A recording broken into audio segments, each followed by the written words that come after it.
Not the fanciest cafe, with the names of different dishes from their menu displayed on its windows. Delicious pieces of bacon sizzle and crackle over the fire, while two mushroom caps are finishing cooking nearby. Setting down a glass, clearly filled with something strong, a stranger asks two people whether they're dating. But the guy himself quickly and firmly denies his friend's assumption, happily munching on his food. These questions seem to have already tired the girl. She assumes most of her conversation partners simply have nothing else to talk about. Her friend appears to agree with her and suggests that everyone should just quietly enjoy the delicious pork belly. That question seems to have slightly pissed off their friend, a sturdy guy named Doko Dahi, 20 years old. If they're not a couple, why do they act so stuck together? Again, here we go. Even if they're not in a relationship, these questions pop up from time to time. They keep being asked over and over. Although Dahi knows what kind of relationship they have, why does he still keep asking about it? The girl is really annoyed. But the guy's questions actually seem logical. After all, it is suspicious how they never leave each other's side. But Dahi himself hangs around that guy every single day, so by the same logic, she should think they're dating too. The guy easily answers that the guy just isn't his type. He friend replies that Doko Dahi isn't his type either. Those words seem to have affected the girl a little. Maybe that's why he's never had a girlfriend? Though she herself doesn't really want to know about his preferences. Yet she still can't understand why everyone insists on linking her to this guy. Meanwhile, he devours the food greedily as if he had starved himself for a whole week. Her words seem to surprise him a little. Dahi gets annoyed just by looking at his face. If he's going to keep making that expression, then he should just hand that handsome face over to him. And Kang Tae-pyeong really does have a good-looking face, though both Dahi and Gyul-woo think he's just wasting his looks for nothing. But the girl knows very well that his problem isn't his appearance. The winter turned out to be quite cold, so normal people go out wrapped up warmly to avoid freezing. But what kind of normal person would go outside wearing a t-shirt, shorts, and even slippers? Taipyong doesn't even want to listen to his friend because she simply doesn't get modern fashion. True fashion lovers would have frozen to death dressed like that. The guy just feels comfortable dressing that way. He has nothing else to talk about with the girl. A quarrel breaks out between the friends, with the girl giving him a few playful hits. To Dahi, this scene looks exactly like a typical lover's quarrel. He is starting to get really irritated. They say they're ready to kill each other, but what will happen when one of them actually falls in love? Will they really keep denying everything even then? The two look at Dahi in surprise, listening to what he says. Gyul-woo hates her friend so much that she can't see him as anything but a friend. Besides, when he gets a girlfriend, she'll just block him. But the guy himself is convinced that such a thing is impossible by definition, and the reason is obvious. It's because he's handsome. The guy thinks this is all a waste of time, but the girl continues. She agrees that he's good-looking, but that's not the real problem. And once again, an argument starts, and the girl even manages to get hold of a pair of scissors from somewhere. All of this is being watched by Dahi again. It all starts to look less like a lover's quarrel, and Dahi again suggests they're just pretending. But the couple keeps denying it. Then here's another question. If the two of them were locked in a dark room together, wouldn't something happen between them? And both of them, in perfect sync as if they were one, answer Dahi that nothing would happen between them. Spring has come, the best season for the beautiful cherry blossoms that have covered everything around with fallen petals. Han Gyul-woo's one of those who dreamed most of all about an exciting college life, with a relationship as a bonus. And standing before her is her friend and companion, the one with whom she grew up and with whom she has been learning about life for 20 years now. Kang Tae-pyeong has something important to tell his friend, holding in his hands an envelope sealed with a heart. Gyul-woo asks her friend what it is, and blushing deeply, he admits that he got a love letter with a confession. Why does she react like that? It's simple. She's sure they'll break up in a few days, while the guy is trembling with excitement. Even though she's quite rude to him, he never takes offense because they've been together since childhood. Sometimes the girl's mother even cooked for him. Their friendship has lasted as long as their lives, since they were babies, made possible thanks to the efforts of both families. The girl asks Taipyong how long this relationship will last this time. 3 weeks or even less. The guy immediately frowns. The guy answers that the girl is a lone wolf, which makes her frown and get angry in return. She dramatically turns away from him, deciding to finally head home, but the guy stops her. The girl jokes about him again, asking what kind of letters even exist in this day and age. Is it maybe an official notice? But the guy seems too lost in his thoughts and love, not even listening to his friend. The girl even bet a big sum of 50,000 won that the relationship wouldn't last even a week. However, even more time had passed. One night, when she was already sleeping sweetly, she got a call. It was from her friend, and no one likes getting calls at dawn. Even though she was really sleepy, the moment she saw the caller ID Kang Tae-pyeong, she woke up instantly. The reason for the call was quite sad, but at the same time obvious to the girl. The guy had broken up. It seems that now his ex truly hates him, while he had thought it was a match made in heaven. They even got a matching ring. Gyul-woo is stunned. They didn't even date for a month. And the guy himself looks heartbroken. He really wanted to make an effort this time, and now he feels completely miserable. He even starts crying. The girl tells him to calm down, but he's too deeply sunk into his feelings. She's surprised to hear such an outpouring of emotion from him. He was never like this before. If her friend is struggling, she should share that burden with him. Yet, for some reason, all she wants to do is laugh at this sad news. Sad at least from his perspective. She tries to comfort her friend somehow, but her own emotions get the best of her, and laughter slips out, which Taipyong hears. The guy asks her to come and calm him down at Chanapocha bar. Gyul-woo doesn't know what to wear, even though she buys new clothes every day. The girl doesn't really share her friend's feelings. She just walks over, smiling sincerely as if nothing happened. She's so flustered she doesn't even know what food to order. But instead of Taipyong, she's met by an annoyed-looking bartender.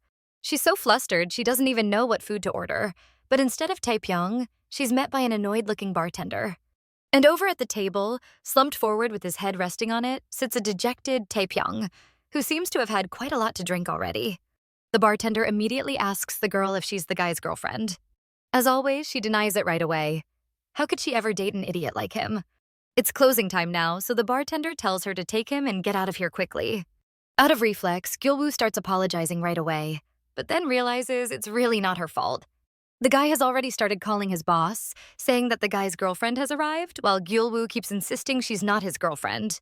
The girl tries to be patient, looking at her heartbroken friend, not knowing how she's supposed to get him home. A trace of sadness seems to appear on her face. He asked her to come, then immediately passed out. She begins to understand that he truly feels awful. Maybe she shouldn't have laughed. Gyul-woo tries to wake her friend, but instead, she just picks up the bag with the things he bought. She's so angry she's ready to hit Taipyong. How much did he have to drink to get into this state? She looks at his purchases in surprise. He only bought 1 bottle of soju and 1 bottle of cola. She can't believe it. He couldn't even finish 1 bottle. Just 4 shots knocked him out cold. Seriously, he's incredibly weak when it comes to alcohol. Maybe there's no one else in the world who'd get this drunk from 4 sips. And then he starts mumbling some drunken nonsense. But the girl doesn't want to listen. The bar is closing. It's time to leave. And his slurred words gradually turn into the name Sonia. Was it really necessary to act like this? Even leaving, she didn't kiss him goodbye. Taipyong sinks deeper into his sorrow. Suddenly, he raises his head and looks at the girl. In his drunken haze, he mistakes his childhood friend for his beloved. His hand gently touches the girl's face, leaving her completely stunned. She tries to snap him out of it, telling him she's Gyul-woo, but he keeps going. He softly asks her to be quiet for a moment, very tenderly. It seems he was hopelessly in love with Sonia. He starts pulling down her hood, telling her not to be shy because it hides all her beauty. Taipyong succeeds, and Gyul-woo is clearly annoyed. Now everyone can see her hair, and she hasn't even washed it. He gently takes her hand. He doesn't care whether her hair is clean or dirty. He just feels the scent of his beloved. The distance between them closes dramatically, and the guy asks if they should kiss, leaving Gyul-woo in shock. The girl tries to bring him back to reality, but he's more serious than ever, wanting that precious kiss. The guy brings his lips closer to hers. The girl stands frozen, completely unsure what to do. And now their lips almost touch. The girl doesn't want it at all. It would be her very first kiss. But that awaited kiss never happens. Instead, the guy gives her something else entirely. Gyul-woo stands in a daze, not fully understanding what's happening, while the bartender watches in horror. A full hood of half-digested alcohol and all the food from earlier that day. Well, that turned out to be a horrible first kiss. The girl finally realizes everything and is ready to kill Taipyong. She simply throws away her hoodie and then starts dragging her friend on her back. And her friend is far from small, so it's quite a struggle for her to carry such a heavy load. She's ready to bury him alive once he wakes up from his drunken blackout. Gyul-woo makes a decision and dumps her drunken friend off her back. And there he just lies, showing no signs of life at all. Do all people pass out after 4 shots of soju? The guy keeps rambling drunken nonsense. It seems there can be so many problems with an adult living alone. If you think about it, he was planning to get married. Though who would marry a guy like him? Now Taipyong starts to get up again, no longer talking about his ex, but instead mentioning hangover soup made from intestines. Gyul-woo really doesn't want him to get up. She'd rather he just kept lying down. But he insists he's already sobered up. He has a terrible hangover right now, and he wants that soup immediately. They need to go to a 24-hour diner. But the girl is too angry and doesn't share his cravings, so she gives him a solid punch in the stomach. Gyul-woo is already about to go home since Taipyong seems fine now, but he invites her to the convenience store to eat some ramyeon and hang out a bit. He even admits his fault, which surprises the girl. She didn't expect words of regret to come out of his mouth. She's ready to hit him again. The girl tries to walk away, but the guy won't let her, thinking he's broken his best friend's heart, which makes her react sharply. The guy leans his head on his friend's shoulder, saying that if it weren't for her, he'd be sitting alone in the bar crying. Taepyeong is incredibly happy to have such a wonderful best friend like Gyul-woo, though the girl doesn't really enjoy how close he's getting. She tries to push his head off her shoulder because even though he barely drank, he still smells pretty awful. They eventually come to the store. The girl grabs some ramyeon, not for his sake, but because she's really hungry. Though for him, it doesn't matter. What matters is being with her. If something like this happens again next time he drinks, Gyul-woo threatens to tell his mom. And it seems that threat works. The girl also picks up a bottle of soy sauce because she ran out at home, and the guy reacts sharply to that. Soy sauce at convenience stores is incredibly expensive. It's much cheaper to buy it at a regular supermarket. The guy also owes the girl a new hoodie since he ruined her previous one. Then Gyul-woo notices a mysterious man dropping something. A strange object or gadget lies on the asphalt. It has a rabbit symbol and the number 003. The girl decides to call out to the man to return the item, but he doesn't react and keeps walking. Gyul-woo decides to just give the object to Taepyeong, boldly stuffing it into his pocket. The guy really doesn't want to keep it. It's probably useless anyway. But the girl doesn't want it either. It seems that while rummaging in his pocket, her hand slipped further than needed, and the guy jumps back as if scalded with boiling water. Just because he's single doesn't mean he's easy. The girl freezes, listening to this nonsense. More than half an hour later, the girl knocks on Taepyeong's apartment door. But the guy stubbornly stays silent and doesn't open up. It seems he's already fallen asleep after their short parting. She tries to call him, but he doesn't pick up either. The girl thinks maybe she should just go in herself. And then, with a characteristic creak, the apartment door finally opens. Her goal accomplished. The girl immediately questions her friend about why he didn't open the door or answer the phone. But something behind the door confuses her so much that she blushes like a ripe tomato. She's greeted with a smile by her friend Taipyong, but what surprises her is his bare torso. His body actually looks pretty good. The girl's face turns completely red from embarrassment. Why is he shirtless? And her eyes can't help but notice his decent abs. The guy doesn't share her embarrassment at all. Gyul-woo still tries to pull herself together. The girl insists Taepyeong scared her, but the guy seems puzzled. To take a shower, you obviously have to undress. Is this guy planning to ruin someone's marriage? If not, then he shouldn't talk like that anywhere. The guy is surprised. Does she really think he could get married? The girl confirms it. Why not? Before entering the apartment, she asks if he broke up. Can she come in? Taepyeong doesn't get why she asks, but the girl explains it's just good manners. Life really is tough. Was Gyul-woo really bothered by the guy's relationship?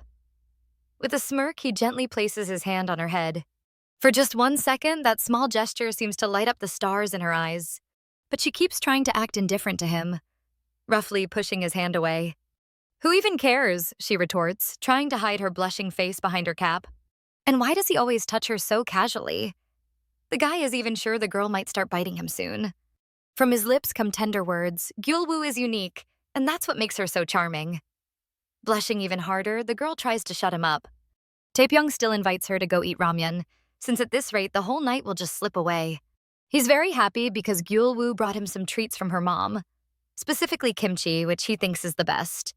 Taipyong is basically a flirting bastard. That's why all his exes hate him.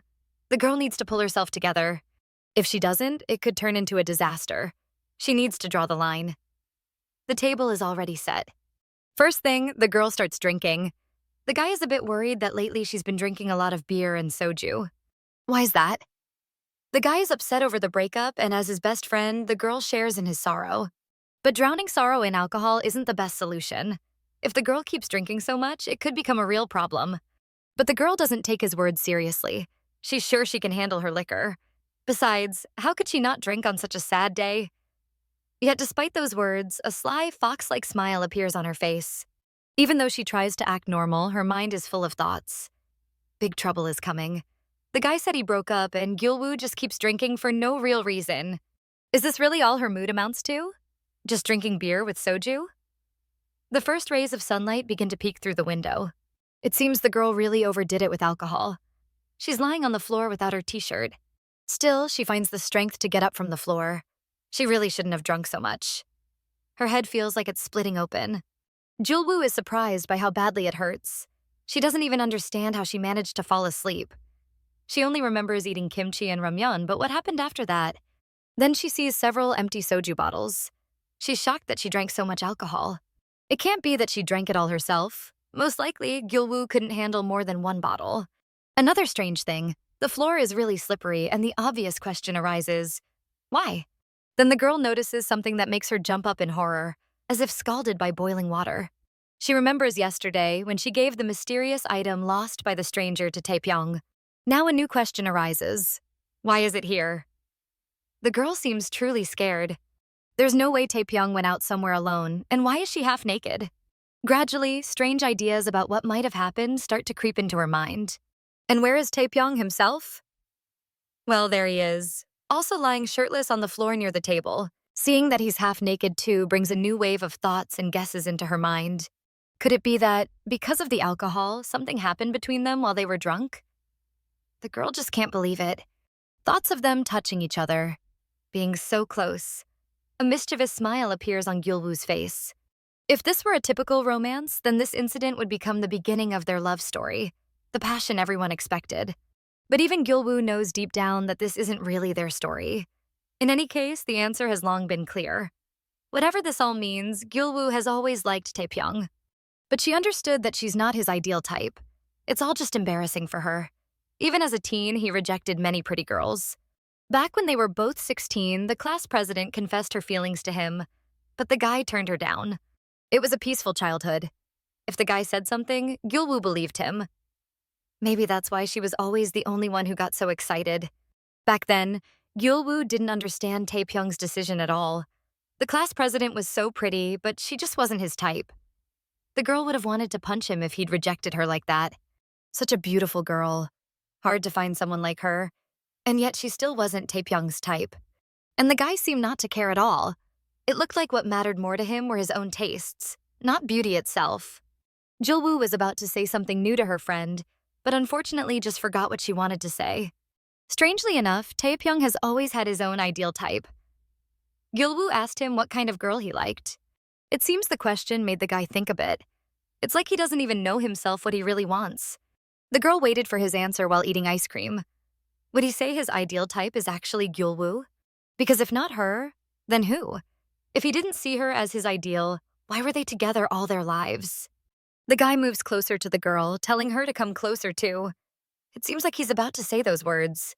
Their faces are so close now, and a slight blush of embarrassment appears on Gyul-woo's already pretty face.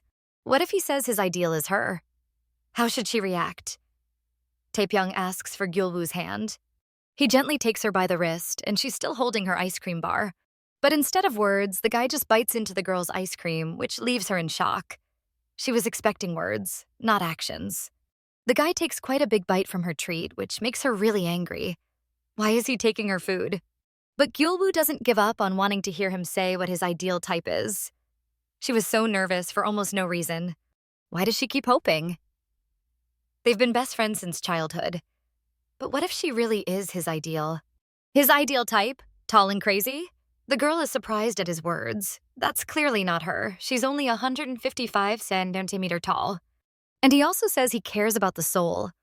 A girl with a beautiful soul. But judging by his gestures, that's not all he wants. So where is he going to find someone like that? A tall, crazy girl with a big soul? And the guy says that he supposedly already found one. It's Gyul-woo, because she's also crazy. Could it really mean she's his ideal? But no, as he said, he likes tall girls, and the girl can't boast of that. She seems a little upset. Don't get disappointed, the guy says gently, stroking his friend's head. She, as always, is puzzled by these gestures.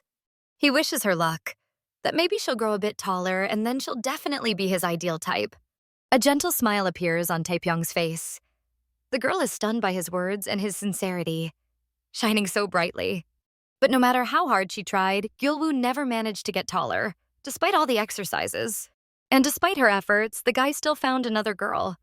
Every time she heard about his relationships, the girl got furious. It wasn't like her at all. Didn't that mean he only wanted to stay friends with her? Though it broke her heart, she decided to leave things as they were. As soon as he found a girlfriend, she immediately stopped talking to him, waiting until he broke up again. She thought the line drawn between them was still clear, but then why did this happen now? And all after she got so nervous again. The girl already got dressed. The first thing she wants is to leave here as soon as possible, to get out of the apartment. Nothing would have happened. See, why is it always like this? Why does she cause so many problems? The girl torments herself. But as she tries to flee the scene of the crime, a hand suddenly grabs her by the leg, and she knows exactly whose hand it is. The escape plan completely fails. Taipyong has woken up, and it seems he has no intention of letting her go so easily. The girl even starts trembling in fear. What will happen next, and what kind of conversation awaits these two friends?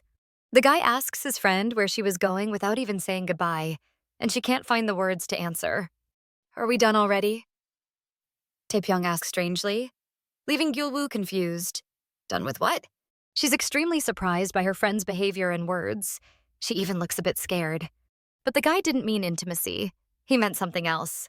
Delicious hangover soup for breakfast. Gyul-woo is still puzzled. Since when did Korea adopt a Hollywood mindset? She can't even swallow a bite. They never talked about that drunken night. The guy seems completely unfazed. He ate pork soup and looks content.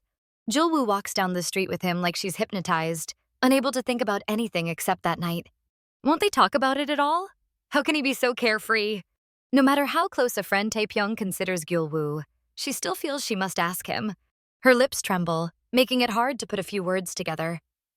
She says she barely remembers last night. Did they do something wrong? But her effort is suddenly interrupted by the appearance of another guy, Kang Tae-pyeong, who's clearly surprised to see them. It seems he's a mutual friend of Gyul-woo and Tae-pyeong. Yoha leans onto Guy, who clearly doesn't like it. Apparently, Yoha managed to overhear part of their conversation. Most importantly, the part about a drunken mistake. He guesses someone's going to have to apologize after the party. Gyul-woo immediately tries to change the subject, but she's really bad at it. Crazy, intense eyes are fixed on Gyul-woo. Yoha definitely heard about the drunken mistake. And the girl finally manages to fool him, claiming she just needed Taepyeong's advice. Yoha seems to buy it. But Yoha had already assumed that they finally hooked up while drunk. What he thinks, he says openly, without shame, and these words clearly surprise Taepyeong. Now even Taepyeong decides to ask his own question to the girl, but she quickly interrupts him, changing the topic. She urgently says she has something to do and will go first. The girl tries to run away from the guys. Taepyeong doesn't want to let her go, but Yoha holds him back. Gyul-woo comes home, wanting to scream from the flood of emotions. If things had turned out differently, there could have been so many rumors. Immediately, she recalls that evening when she, Taipyong, and Dae-hee met. And Dae-hee asked a lot about the status of her and Taepyeong's relationship. And Gyul-woo had been so sure it was impossible between her and Taepyeong. And still, why was he naked? She should really quit drinking, and at least get back some memories of what happened. And yet some memories flash in her mind. Taepyeong's bare torso so close to Gyul-woo. She starts undressing. Next to her lies still naked Taepyeong.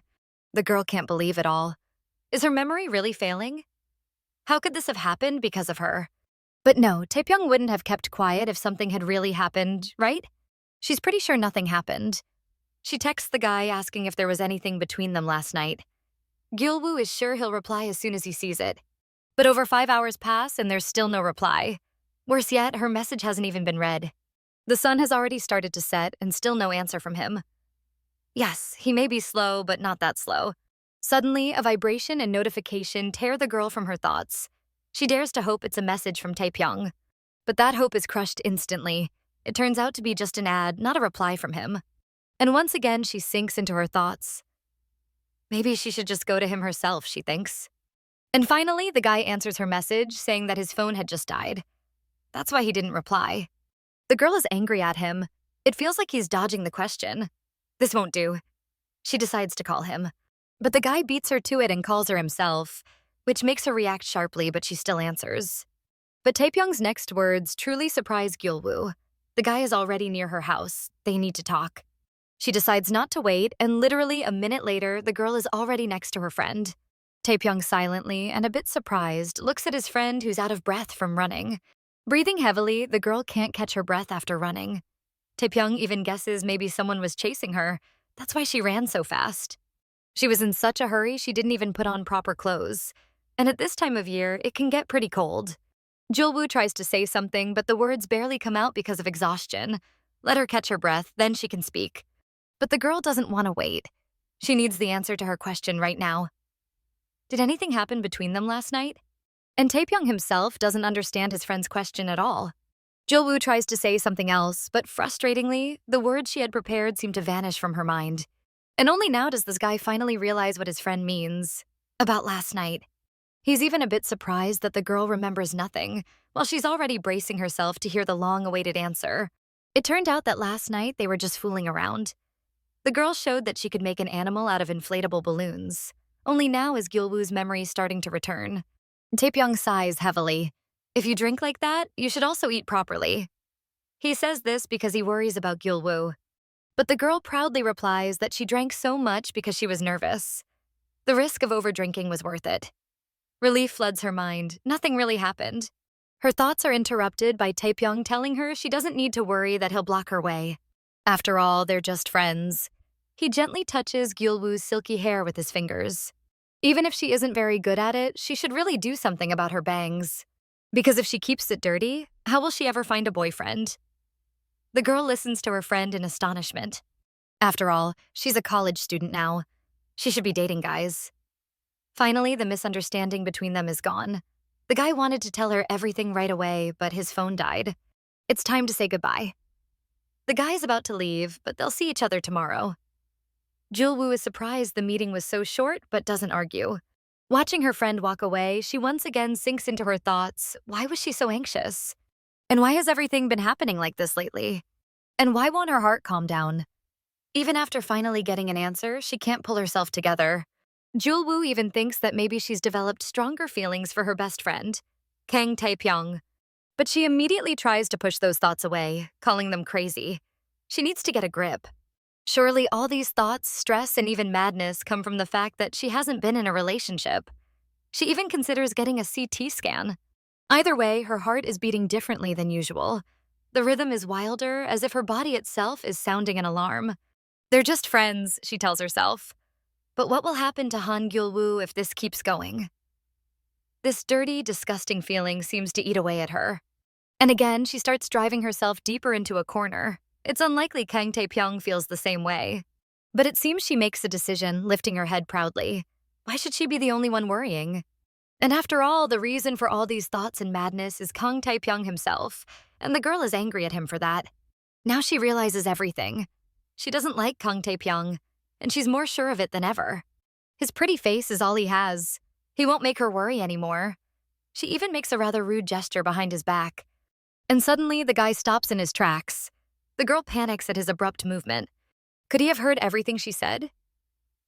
But she spoke so quietly. She even wished he'd step in dog poop. But no. It seems Taipyong just got a call and stopped to answer it.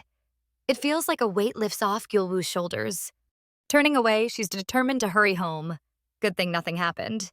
She shouldn't worry so much. Kang Tae-pyeong has already come home smiling because of his friend's behavior. But his thoughts of Gyul-woo are interrupted by something strange on one of his sneakers. Looks like one of the girl's wishes actually came true.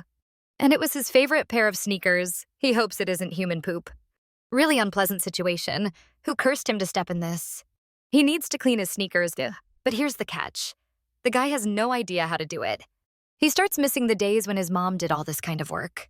He decides it's best to wash the sneakers with something that smells good. Taepyeong proudly looks at the result of his work. For a guy living alone for the first time, he actually did pretty well. Done with chores for the day, the guy decides to play a round of a game with Gyul-woo. He wants to call her and notices she changed her profile photo. The guy doesn't understand the new photo. Why is she pouting her lips like that? but still, he decides to call. And now a new problem? This time he can't get through to the girl. Maybe he should try again? But Gyul-woo refuses to pick up the phone. Yeah, playing with her would have been more fun, Taipyong thinks. Meanwhile, the girl is just enjoying the fact that everything turned out fine and she worried all day for nothing. Even though she still can't fully sort out her feelings. If this keeps going, what if she really starts liking him? Two sides battle in her mind, like an angel and a demon. One urges her to start a romance with the guy, the other rejects these feelings. She shouldn't fool herself about Taipyong. It's not just like this with her. He has a similar situation with many girls. Should she keep bragging that she's never been in a relationship? But the other side tries to overlook the guy's flaws because he is so handsome. But is outer beauty the most important thing in a healthy relationship? Of course not. One part of her mind tries to reason. But the devilish side thinks beauty is the main thing. Simply a delight for the eyes. It might be easier just to give in and accept the feelings. Trying to vent, the girl starts punching her pillow, wanting all these voices in her head to go silent. Once again, she tries to convince herself that he's just a friend to her. She has no feelings for him. And then the girl comes to a strange conclusion. It's kind of like a false hunger. All because her love life is empty. Whether in the past or now, the only guy who was always by her side was Kang Tae-pyeong. So it's all just a misunderstanding. She's thinking about that spark she's heard of. That feeling you get even just by holding hands, like a sudden storm of emotions. But if she thinks about it, she's never actually felt that spark before. Maybe it's worth trying? Maybe a relationship could save her from this crisis. If it's sincere, there should be a spark. Inspired and proud of her brilliant idea, the girl shoots out of bed like a bullet. She has to test her hypothesis. In the morning, she's already on her way to classes at the university, still burning with the idea of feeling that spark. She enters her classroom, where a few people are already waiting for the professor to start the class. Among them are familiar faces, Dahi, Taipyong, and Yoha, who are all staring intently at something on a phone, not even noticing Gyul-woo. Only Yoha notices the girl first, and then the other two also finally see her. Yoha is surprised to see her here. After all, she doesn't usually attend this shared elective. But he abruptly stops his thought, shocked. The girl, searching for a spark, gently takes Taipyong's hand. For a moment, a heavy silence falls over the four of them. Nobody even knows how to react to this. The three guys' faces are filled with confusion and shock, while the girl looks more serious than ever. But holding Taipyong's hand, Gyul-woo doesn't feel anything. At least, not the feeling she was looking for. Taipyong watches his friend's reaction in surprise. He has no idea what she's doing. Still searching for that spark, Gyul-woo shifts her hand, gently locking her fingers around his wrist. And this move brings a new wave of shock to the guys. No longer just confusion, but real shock. First, Taipyong looks at his hand locked with hers, then raises his surprised gaze to her face. The girl feels nothing. Strange. She couldn't have been wrong in her theory, but there's still no spark. She bursts into hysterical laughter, still unable to accept she might have been wrong. Everyone stares at her in bewilderment. Gyul-woo leaves the classroom, realizing that between her and Kang Tae-pyeong, there can't be a spark. Walking loudly through the corridors, she's happy that she really doesn't have feelings for her best friend. People look at her like she's crazy. Meanwhile, among the three guys, conversation doesn't stop. Taipyong seems indifferent about what just happened, but Dahi and Yoha won't stop talking. And again comes the same annoying question. Is there something between Gyul-woo and Taipyong? The guy once again denies it. Gyul-woo decides she should just ignore him and keep her distance to avoid situations like this. After finishing her extracurricular activities, the girl decides to go home, completely exhausted. She gave her all during class. It seems the professor forgot the semester just started. Gyul-woo is tormented by hunger. She hasn't eaten since last night because she was too nervous. It feels like her stomach is about to stick to her spine. She needs something to eat, and someone to eat with because Gyul-woo doesn't like being alone. But here's the problem. Other than Kang Tae-pyeong, she has no friends. She got into university but never made new friends. She always rushed straight home after classes. And now a new question. How do people even build connections? Once again, she realizes her only friend is Kang Tae-pyeong. If she goes home, she'll be late for the class that starts at 3. She's never eaten alone outside the house. Maybe she'll have to meet up with Taipyong, then part ways again. But the girl again tries to suppress the desire to contact him. She should be cold as winter. She can't even eat alone without someone's presence. Gyul-woo pulls herself together and makes a decision. She comes to the university cafeteria, noticing how few loners there are like her. It's a total failure. Even though the semester just started, nobody seems to be eating alone. Maybe she should go to a regular store instead, but even there, the situation won't help her. Gyul-woo isn't happy with being a loner. Maybe she'll have to stay hungry or go home to eat. Behind her, a familiar silhouette of a guy with coal-black hair is already watching.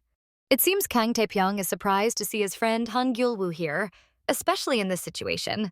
Why is she standing there all alone, just watching other people eat together? Taipyong calls out to Gyul-woo, and she slowly turns toward the voice. It seems she hasn't recognized him yet. Smiling, the guy greets his friend and invites her to eat together. He seems hungry too. But the girl has already vanished like morning dew under the gentle rays of the sun. Even Taipyong is surprised by how fast she moved. But the main question remains, why is she avoiding him? Finally, the tough school day is over and the girl has survived it, now hurrying home. Her hands are shaking from hunger. She's sure she'll devour all the side dishes her mom prepared. And once again, Taipyong notices his friend. Will she disappear again just from seeing him? The guy offers to go eat tteokbokki together, and Gyul-woo feels like she's been struck by lightning at the sound of his voice. The girl decides to stick to her plan, ignore and keep walking, but the guy uses a secret tactic. He offers to treat her. For a second, the girl stopped. It seems the guy's tactic is working, especially on her hungry mind and empty stomach. But Gyul-woo fights her hunger and keeps growing, which even shocks Taipyong. Now Kang Tae-pyeong himself starts to get annoyed. He feels a strong urge to run after Gyul-woo. After all, he can run 100 meters in 13 seconds. And the guy proves his words true by starting to chase the girl, who also starts to run away, not wanting to meet him or get closer. From the outside, this scene could look quite terrifying. A scary guy chasing an innocent girl. The guy's physical endurance and running strength turn out to be much higher, and he catches up with his target. He grabs the girl's hand, and it seems this slight touch stirs some emotions in her. A faint blush of embarrassment appears on her face, while Taipyong doesn't really share her feelings. Did Gyul-woo really believe she could run away from him? Time to clarify why she's avoiding him. The girl lies to the guy, saying everything's fine, trying to pull away from his grip and escape again. But to truly lower the chance of her running away, the guy just grabs both her hands. Their behavior draws quite a lot of attention. Gyul-woo keeps asking to be released, but Taipyong realizes that as soon as he loosens his grip, she'll run again. Still, he listens to his friend and lets go, because according to her words, she doesn't plan to run anymore. Taipyong even suggests they hold hands and walk together. He sees she's up to something, but he's sure it won't work if she's with him. The girl asks her friend a strange question. What does he think of her? But the guy doesn't take the question too seriously. Now he asks if she's going to dinner with the guys from their class, but it seems she has no idea about the meeting. The girl doesn't plan to go anywhere, which is strange, because she clearly needs to make new friends. She starts babbling nonsense about how university is just for studying, not for making friends. She's more comfortable alone. According to her words, it feels like her circle of friendship should stop at Taipyong and Minji, another friend from elementary school. She's fine with just 2 friends. The guy sighs heavily. How can he not worry about her when she's like this? Like a child. A long time ago, Kang Tae-pyeong promised something to Gyul-woo's father. Back when the girl moved, her parents asked Taipyong to protect their daughter from mistakes and bad people. But Gyul-woo's mother had more faith in her daughter's independence and in the boy. After all, they're already grown up. Her father gave the guy some money. They may not be little kids anymore, but he asked Taipyong not to forget to look after Gyul-woo. Like a true soldier, the guy saluted his friend's father, promising to be the girl's bodyguard 24/7. The man had no doubts about him and even wished Taipyong could become his son-in-law. Gyul-woo doesn't seem too thrilled by the guy's story. She wants to remove his hand. People might think they're dating. And if anyone does think something, it'll be that the guy is just wasting his time on this girl. These words annoy Gyul-woo even more. But the girl's anger only amuses Taipyong. Again, he asks if she'll go to the dinner, but the answer is still no. Evening falls, lit by the last rays of the sun. The guy waits for the girl at dinner. If she doesn't come, he'll drag her there by force. Dinner has already started. Professor Mo-pil-soo is giving wonderful words to the new university students. It seems everyone at the gathering is happy to be there, to meet new people and make new friends. And Gyul-woo couldn't keep her word and ended up coming, clapping along with everyone in unison. But the girl herself doesn't really enjoy being here. Everyone just met, so there's no difference between them yet. But here's the question. Why do they communicate so easily? Gyul-woo probably couldn't do that. And why isn't Kang Tae-pyeong here yet? He dragged her here, and now he's wandering somewhere else. Actually, no. Taipyong is already here, but he isn't sitting with everyone. He's busy serving food. Strange guy. Wherever he goes, he always gets involved. Still, their eyes meet. It seems the girl was waiting for this. The guy silently and quite strangely looks at the girl, as if he doesn't even recognize his best friend. Gyul-woo also looks at her friend in surprise, not understanding his strange, fixed stare. Finally, an obvious smile appears on his face, and he winks at his friend. The girl is annoyed by this behavior and those gestures, like he's a Hollywood character, not just an ordinary guy. Taipyong sits next to the girl. He's surprised she's sitting here alone, so that's why she didn't want to come. On the tray the guy brought is a juicy, sauce-covered, delicious-looking egg roll. Taipyong thought she'd like it. After a while, Yoha and Tae will come. They'll have to wait a bit. Gyul-woo isn't too happy about this idea since the guys aren't her friends. There's nothing for her to do with them without Kang Tae-pyeong. But the guy doesn't have time to hang around. He's already being waited for and it's time to go. Almost as if asking her to trust him, he tells the girl to wait. After all, he promised her as many as 50 friends. Will he really just leave? He knows she hates situations like this. Tears start to appear on the girl's face. The guy is already spending time with some other girls. He's busy too. He can't always watch over Gyul-woo. She feels like a child. Everyone around is talking, so friendly, and only she is left as a lonely loser. The girl knows nothing about socializing. How do people even start talking when they know nothing about each other? It feels like she hasn't even done anything yet, but she already feels crushed. Maybe time will help. Some guy notices her and points out the obvious. She looks completely on edge. Gyul-woo glances around, and the guy immediately understands. She's new here. The girl even wants to quietly slip away so no one notices. She'll go to an internet cafe. But her plan falls apart as soon as that same guy sits next to her. He's surprised she's sitting here all alone.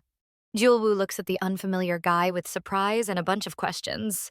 He tries to introduce himself, while she only wonders if he's also a freshman like her. She greets him in return. She should have run away earlier, but at least she can say hello before leaving. The guy's a bit odd. He greets her a second time, which she finds obviously strange. Why is he reacting like that? Do students here have some special greeting instead of a normal hi? The guy immediately realizes she was just about to run away and asks her about it. Gyul-woo nervously smiles, realizing she's been caught. She tries to come up with something, anything so he'll just leave. All of this is noticed by Kang Tae-pyeong. He seems a bit surprised. Did she actually find a friend? This sight really surprises him. He hopes everything is fine with her. It's strange. Is Gyul-woo really talking to a stranger on her own? Not even a year has passed and she's already changing, becoming more social and mature. Taipyong, almost like the girl's own father, feels proud of her progress. Maybe she's finally changed her mind? But it seems the girl herself isn't enjoying this conversation with a stranger. A shiver even runs down her body.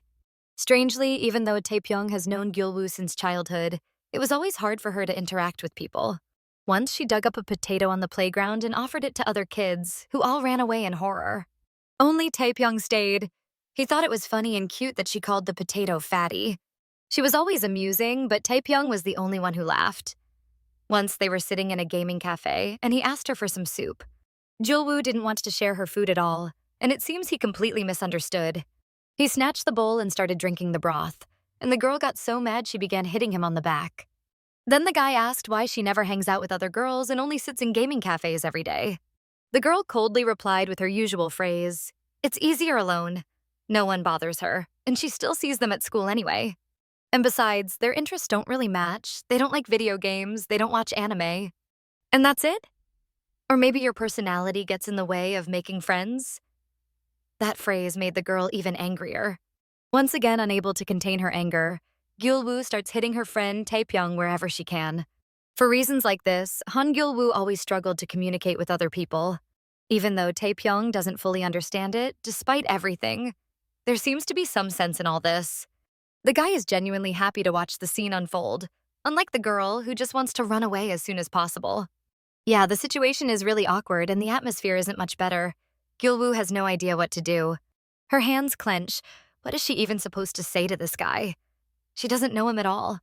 Still, the guy asks the obvious question. What's her name? She shyly answers, Han Gyul-woo. The guy says her name is pretty. His name, in turn, is Na Dae-soo. It seems they've already started talking more informally. But the girl doesn't really share the guy's enthusiasm. She still doesn't know what to talk about at all. The guy points to the number 20 on his sleeve. It means his year of admission. Only now does the girl realize she's talking to someone who isn't a freshman. The guy says newbies are always newbies, but he finds her very cute. These words seem to spark a reaction from her. Dae-soo offers to drink with her as an apology. He gives his shoulder a strange look, which surprises the girl again. She has no idea what he means.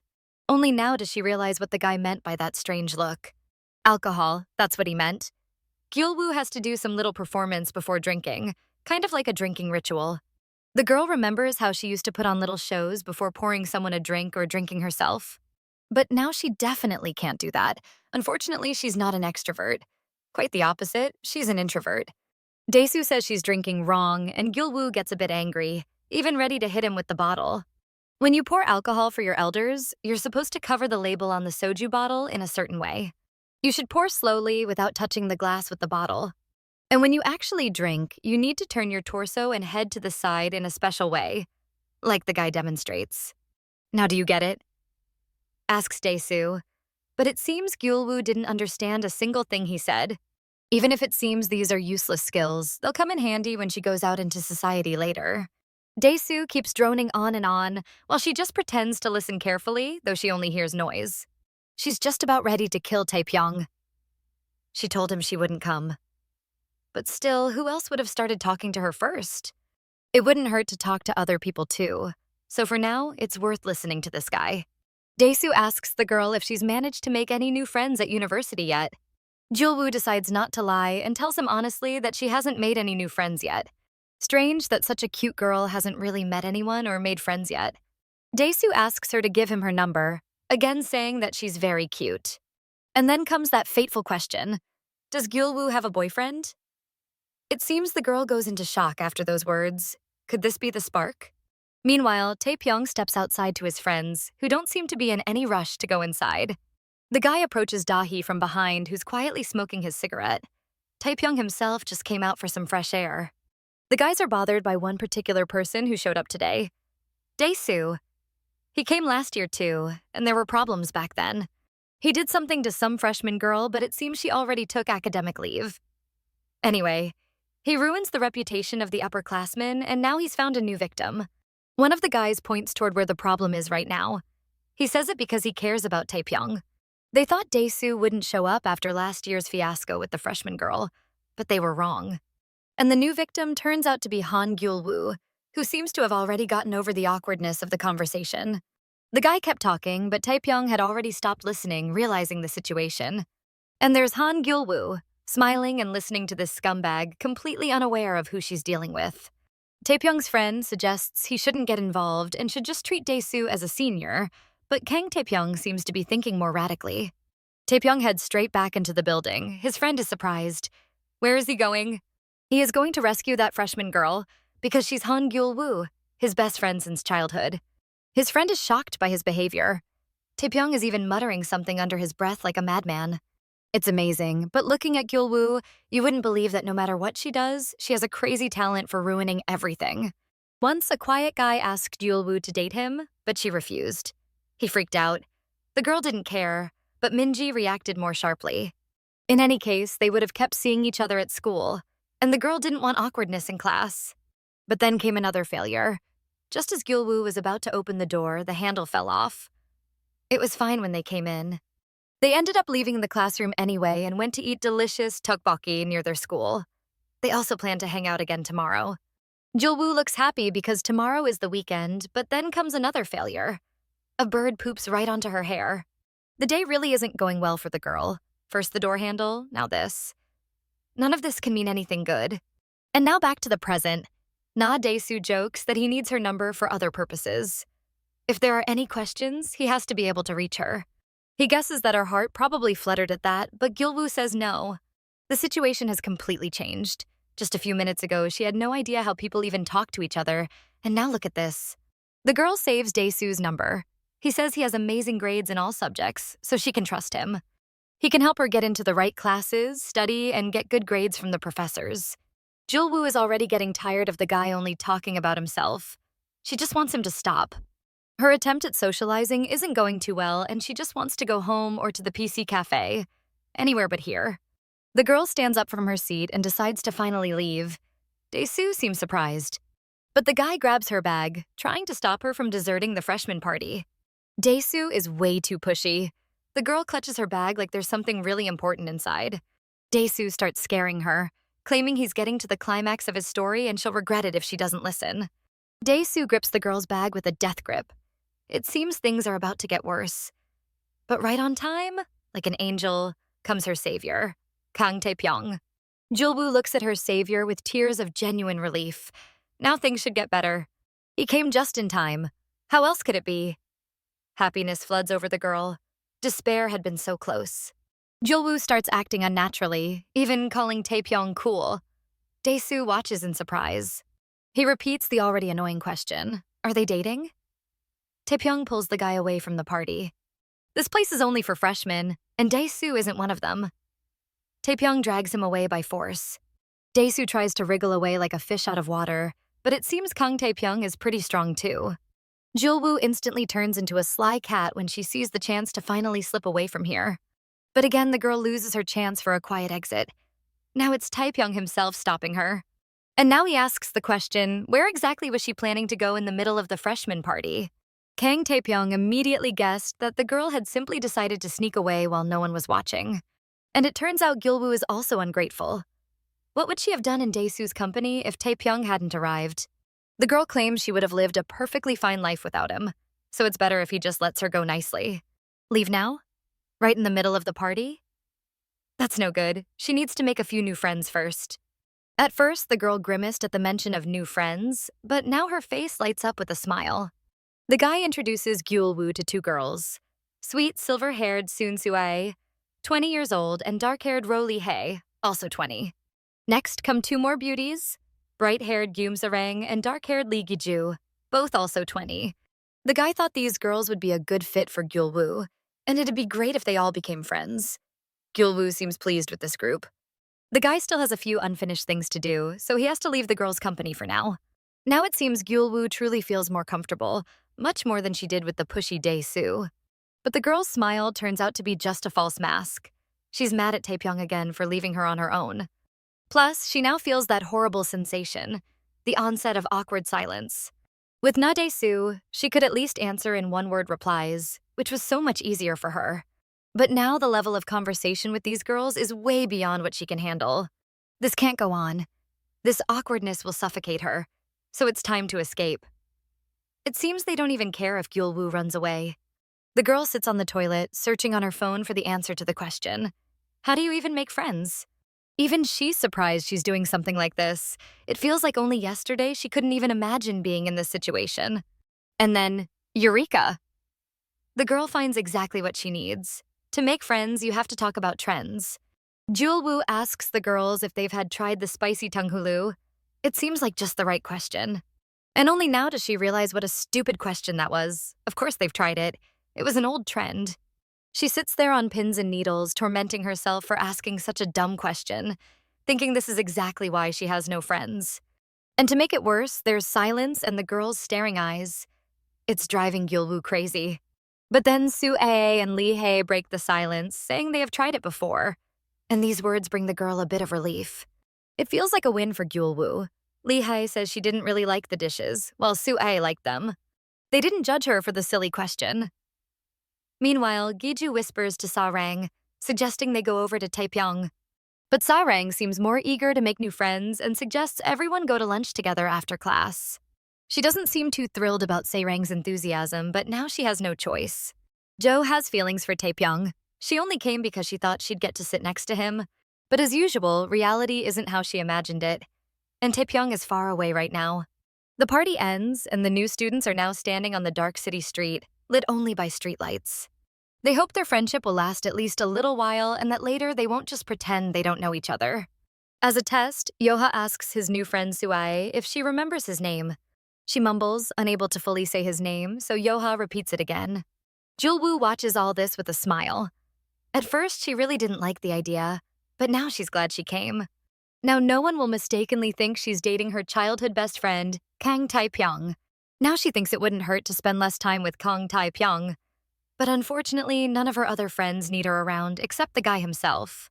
Everyone keeps glancing at Gyul-woo and Taipyong, whispering among themselves. Rumors will start again that they're dating. And here's the truth. The girl can't get away from spending time with Taipyong. Even going home becomes a choice between being alone or going with him. The girl is unhappy again. Once more, all her efforts to distance herself from Kang Tae-pyeong shatter to pieces. Her annoyed look surprises the guy, and he looks back at his childhood friend, puzzled. In her mind, she even starts blaming Taipyong, as if he's the reason she has no friends. Gyul-woo tells him to go home already, and she'll stay for another half hour so she can walk home alone. But he starts joking, saying he's so scared all kinds of girls might stalk him. Yoha and Dahi again think the pair is just trying to hide their secret romantic relationship. The girl even suggests the guys go with Taepyeong, but Dahi immediately refuses. He needs to go to the gym. It's leg day for Dahi and arm day for Taepyeong. The girl has no idea what the guys are talking about. Soon, Soo-ae is touched by Kang Tae-pyeong and Gyul-woo's friendship. Such sincere bonds since childhood. It's wonderful. She even says they're a perfect couple, and those words make both Gyul-woo and Taepyeong shudder and go cold. They're both grossed out by the idea of dating each other. It almost makes them sick. Taepyeong insists he could never date Gyul-woo. He has way too good taste. Turns out the guy is actually quite popular. Nervously smiling, Gyul-woo apologizes to Soo-ae for being born like this. It's only her parents' fault. Soo-ae didn't mean that at all. It seems Soo-ae values Gyul-woo's feelings, which surprises the latter. She starts nervously apologizing. Gyul-woo rather finds all this sincerity amusing and even begins to tease poor girl. Such behavior even angers Taepyeong, who silences his friend by grabbing her hand. The moment of parting has come and everyone goes their own way. But Gyul-woo is not happy about how things ended. She really doesn't want them to leave, leaving her alone with Taepyeong. At the last moment, Dahi turns around, signaling that he'll be watching the pair closely. Gyul-woo gets a bit annoyed at this behavior. It seems to her that Dahi is like a crazy person. Nuts. Taepyeong isn't very happy about it either. If he catches them, it will definitely be a disaster. The friends calmly walk back home. It's so quiet now, and the company feels completely different. Noisy. Why is Taepyeong silent? Is it because the guys tease them? Maybe he's thinking about that now? The girl decides to address her friend, but he seems entranced, just silently looking ahead as he walks. Strange, the guy doesn't even answer his best friend's calls, continuing to be like a stone. The girl begins to worry. Maybe she made some mistake? But Kang Tae-pyeong would have said something right away then. The silence starts to suffocate Gyul-woo. She thinks she should tell him they need to keep their distance. She says maybe they should pretend they aren't close friends, since misunderstandings might arise between them and the guys. Gyul-woo begins to worry and says she's fine. She mumbles, trying to say something clearly. It seems to her that the guy is in a bad mood because of all this, but Taepyeong stubbornly remains silent. No answer comes, and the pair of best friends continue their walk in deadly silence. She doesn't understand what's going on with the guy or why he's so stubbornly silent when suddenly she notices something. There's an earphone in the guy's ear. The reason for his silence and ignoring his best friend. Seriously? Is it normal to wear earphones when you're walking with someone else? Because of this, the girl gets very angry. She had imagined such a drama here, but ended up failing herself. Hatred again dominates the girl's emotions palette. The guy has always been like this. Only Gyul-woo used to worry. Finally, she makes enough noise to get the attention of her best friend. She rudely snatches the earphones from him. It's very rude and impolite to walk like that with someone. The guy sighs heavily, no freedom at all, and he had tried so hard for the girl today. He looks at the girl's face and notices she's red, like she has a fever. Taepyeong gently touches Gyul-woo's forehead with his palm to check. The girl is surprised by this action. The guy suggests the girl be more careful with alcohol if she reacts like this to it. He asks her to drink less next time since he's also very worried about her health. The girl snaps out of this trance-like state, nearly burning with shame. She's annoyed by the guy's touchiness. She bursts with anger at him and sets ultimatums. 3 meters distance, no touching, people misunderstand them because of that. She'll take care of new friends herself. The guy understands what she means, but they've known each other for quite some time after all. Her father and he himself worry about her. The girl gets angry again. Does he think she's a child? Taepyeong reminds her of a story from high school when she skipped school and didn't leave the house. The guy apologizes for that, but Gyul-woo insists it's not his fault. Why did he suddenly remember? If she cared, would she have made friends with anyone? And this is coming from a person who just a few hours ago refused to make new acquaintances and friends. It seems she slipped up somehow. The guy tries to say something again, but the girl shushes him with a shout. The girl firmly sets an ultimatum, only she will contact first. He must not write or call her. She walks ahead, away from him. Why is she in such a hurry? Her face even turned red. In any case, she really is unique. Next time he won't bother her, even if she gets drunk. It's a pity, showing just a little care, and he's almost ready to be devoured alive. The girl had already gotten home, and it seems like this whole situation with Taipyong really annoys her. Now she's sure she's going to keep her distance from him, and nobody's going to think they're in a relationship. And she won't have those thoughts herself anymore. But why did the guy even bring up that incident? Well, it's already bedtime. All of this is so irritating to her, it even made her remember everything. Starting tomorrow, they need to avoid each other. And the morning after a long sleep doesn't start with birds singing, but with Gyul-woo's annoying phone ringtone. On the other end of the line, her mother greets her, already busy cooking and working. Looks like she's not used to sleeping in like her daughter. The woman doesn't know how to rest. Even on her day off, she's already at the store. For her, it's just another weekday. Mom prepared side dishes for her daughter, along with marinated crab. Gyul-woo's mouth waters at the thought, but her mom immediately tells her not to eat alone. She made some for Taipyong too. The girl shivers at the mention of his name. She doesn't even want to give him anything. She wishes her mom had sent it separately, even though Gyul-woo and Tae-pyeong are neighbors. Mom doesn't know yet about her daughter's new feelings toward him, but she wants the guy to eat anyway. He loves her marinated crab so much. It's an order. The mother demands that the girl take a photo of the food in the lad's fridge and show what she brought him. Marinated crab. So the food is packed in containers and the girl has already brought it over. But how should she give it to him? She really doesn't want to text him or interact with him in any way. Her mother can't stop talking about Taipyong, which is getting on Gyul-woo's nerves. Maybe she should just eat it all herself. But her conscience wins out, and the girl decides to follow her mom's order. Seeing him one last time. The guy's apartment really stands out. The windows are covered, blocking all the light. He's probably still asleep. She decides to be stealthy, sneaking in quickly, putting the food in the fridge and avoiding him altogether. But now she's sitting in the kitchen, about to eat a really delicious meal. And she's also taking a portion meant for Taipyong. Still, a strange sense of guilt bothers her. The loneliness feels unpleasant. Mom's marinated crab is something Kang Tae-pyeong really likes. Yes, she can eat alone now, but the worry won't go away.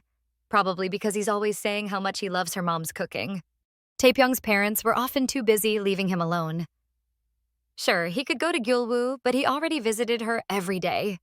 His older siblings couldn't watch him either. They were already in college at the time. A smile finally appears on his face as he remembers he and his friends plan to go to the amusement park tomorrow. It's a day off. But even on his day off, Taepyeong's parents never managed to spend time with him. And again, the smile disappears from the young boy's face as he hears yet another promise from his parents. The door closes, leaving him alone with his thoughts. Because of his parents' constant busyness, Taipyong often visited Gyul-woo's parents. Fortunately, they didn't mind. The constant lack of attention from his parents often put him in a bad mood. But luckily, young Gyul-woo's presence softened the edges of his bad days. She was always happy to see him. Ever since he was a kid, he loved Gyul-woo's mom's amazing cooking. One of those days, when he visited them, Gyul-woo would remember for the rest of her life. It was a rainy day. The girl's parents had to leave the kids alone at home. They were in a hurry for some meeting. So it was just the two of them, but Taepyeong's mood didn't improve despite Gyul-woo's efforts. She wanted to show him something she really liked, hoping it would cheer him up. But he refused to change his mood, staying as gloomy as the weather outside. That was the first day he tried marinated crab, though not willingly. He hated the way it looked, and especially the smell. But the girl ignored his preferences, shoving spoonfuls of rice into his mouth. As he swallowed, it felt like a spark of miraculous realization ran through his mind.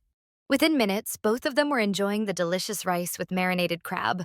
And then came Gyul-woo's next suggestion: reading comics. Sometime later, Gyul-woo's parents returned from their meeting. The kids were shocked when they heard the front door open. Mom immediately noticed the mess on the table after the kids' big meal. They had eaten everything. Even their heads might hurt from so much food, and they did it all by themselves. The children didn't lie to the adults, they just told the truth. It only made Gyul-woo's father laugh. They weren't picky, but that crab was an expensive treat. Hearing this, the kids immediately hung their heads. Taipyong started apologizing right away. But Mom wasn't angry. She was just happy to feed them.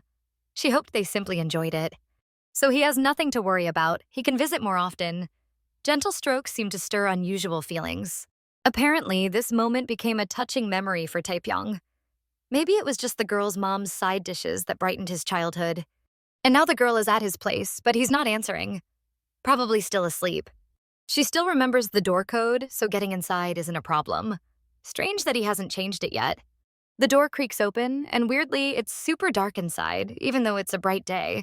The guy hates daylight so much, he always closes the blinds when he sleeps. The girl sneaks through the house like a spy. He's like some kind of vampire. At this rate, he definitely won't wake up. She just needs to do her mom's favor and leave. She opens the fridge and puts in a few side dishes from her mom. Strange that he hasn't noticed anything yet. Taepyeong is just sleeping, completely unaware of what's happening. Finally, he wakes up and immediately notices the strange figure in his house. After laser eye surgery, he can barely see anything in the morning. All he sees is a shadow moving near his fridge. Only now does he realize, maybe a thief broke in. But why the fridge? And it's empty anyway. He decides to arm himself, grabbing a dumbbell. Better to be ready for an attack. He bursts into the kitchen, and Gyul-woo, startled while arranging the side dishes, nearly faints. Finally, he sees the face of the thief. It's Han Gyul-woo. He's completely confused. The girl tries to think of something but just orders him to get dressed. They're not that close. Only now does Kang Tae-pyeong realize he's just in his underwear and hurriedly puts on pants. It is his house after all. He could be naked if he wanted. And why was the girl staring at him so carefully? She quickly turns away. She has her own principles too. He turns on the lights in the dark apartment. She promised last night she wouldn't call or text, so what's going on now? But she didn't come for him. She came to deliver her mom's marinated crab. She had no choice. Mission accomplished, she's about to leave his house. But he immediately suggests, since she's here, why not eat together? Kang Tae-pyeong is lonely, but Gyul-woo is as cold as ice. She's not going to spend more time with him. Could this be the end of their relationship? It feels harsh, but that phrase only irritates her. He just smiles at her, using this as a little attack. Is he doing it on purpose or unconsciously? Either way, if he keeps it up, he'll regret it. She doesn't want to be with him anymore. She's made new friends. Taepyeong is done. Her words don't scare him at all. Did she forget how scared she was to go to uni and he offered to go with her? Those words seem to hit right in the middle of her soul. So he really went to the same university just so she wouldn't be scared? Well, that's it. She's socialized, learned to make friends, and now can sail freely. But he's talking about some unfinished business. The girl pales in shock. Has he lost his mind? They're walking together through the sunny city, and she keeps trying to stay away from him. Kang Tae-pyeong is already tired of this. Gyul-woo just doesn't want to raise suspicion. She even bought that hoodie because of it. He's had enough of all these words. Nobody's going to suspect anything. But what she's doing looks way more suspicious. Why keep a 3-meter distance? Still, Gyul-woo stands her ground, refusing to walk next to him. She doesn't want to be near him. He promised to buy her a new hoodie since the last one got ruined. Taepyeong is starting to get frustrated. Their arguing only draws more attention to them. With no other choice, he grabs her and drags her along. The girl who wanted to avoid attention and suspicion only draws him closer. Some guy across the street notices the whole scene. Looks like he even knows them, or at least knows their names. He notices the most important thing. They're holding hands even though everyone thinks they're not dating. Seeing that, the guy lights up with joy. Meanwhile, the conflict between the two shows no signs of stopping. Suddenly, they both fall silent, noticing a racing car speeding toward them. Not just any car, it's a McLaren 720S. That body is insane. How does the girl even know so much about cars? She used to want to be an automotive designer. She dreams of riding in a car like this at least once. The guy is sure her dream will come true. She just needs to dream a little bigger. But the girl believes the bigger the dream, the bigger the disappointment.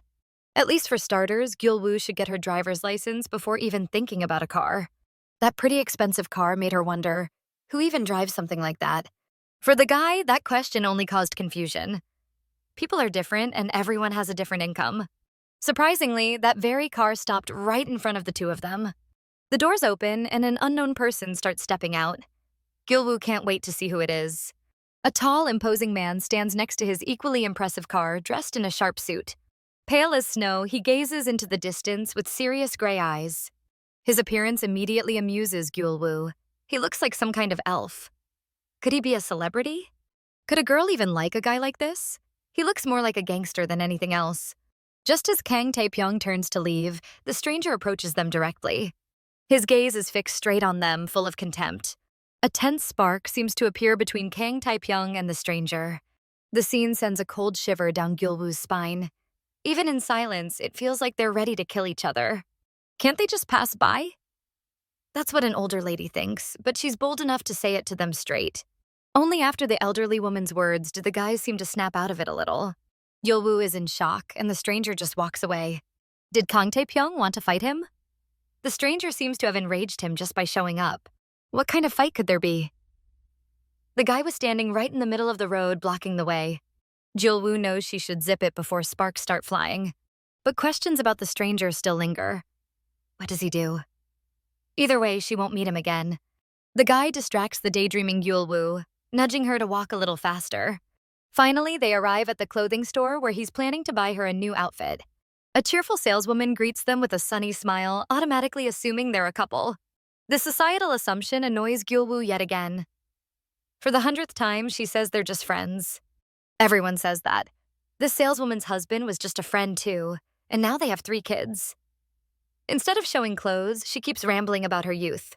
They finally buy what they need, vowing never to return to the store. Even Taipyong is irritated by all the woman's chatter. He just wants to shop, not listen to nonsense.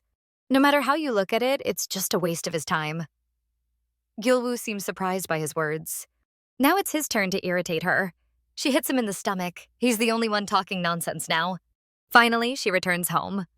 She has her hoodie, but the woman at the store really ruined her mood.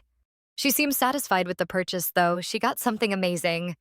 Everything happens for a reason. She thinks she should go to bed early before class.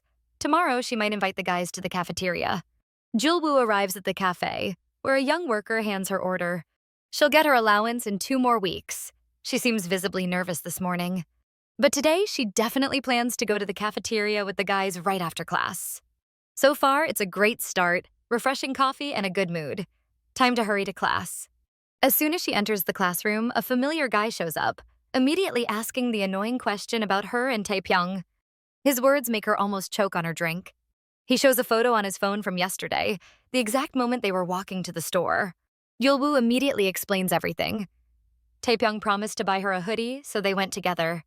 But if they're not dating, why would he buy her anything? Yeah, explaining that will be tricky.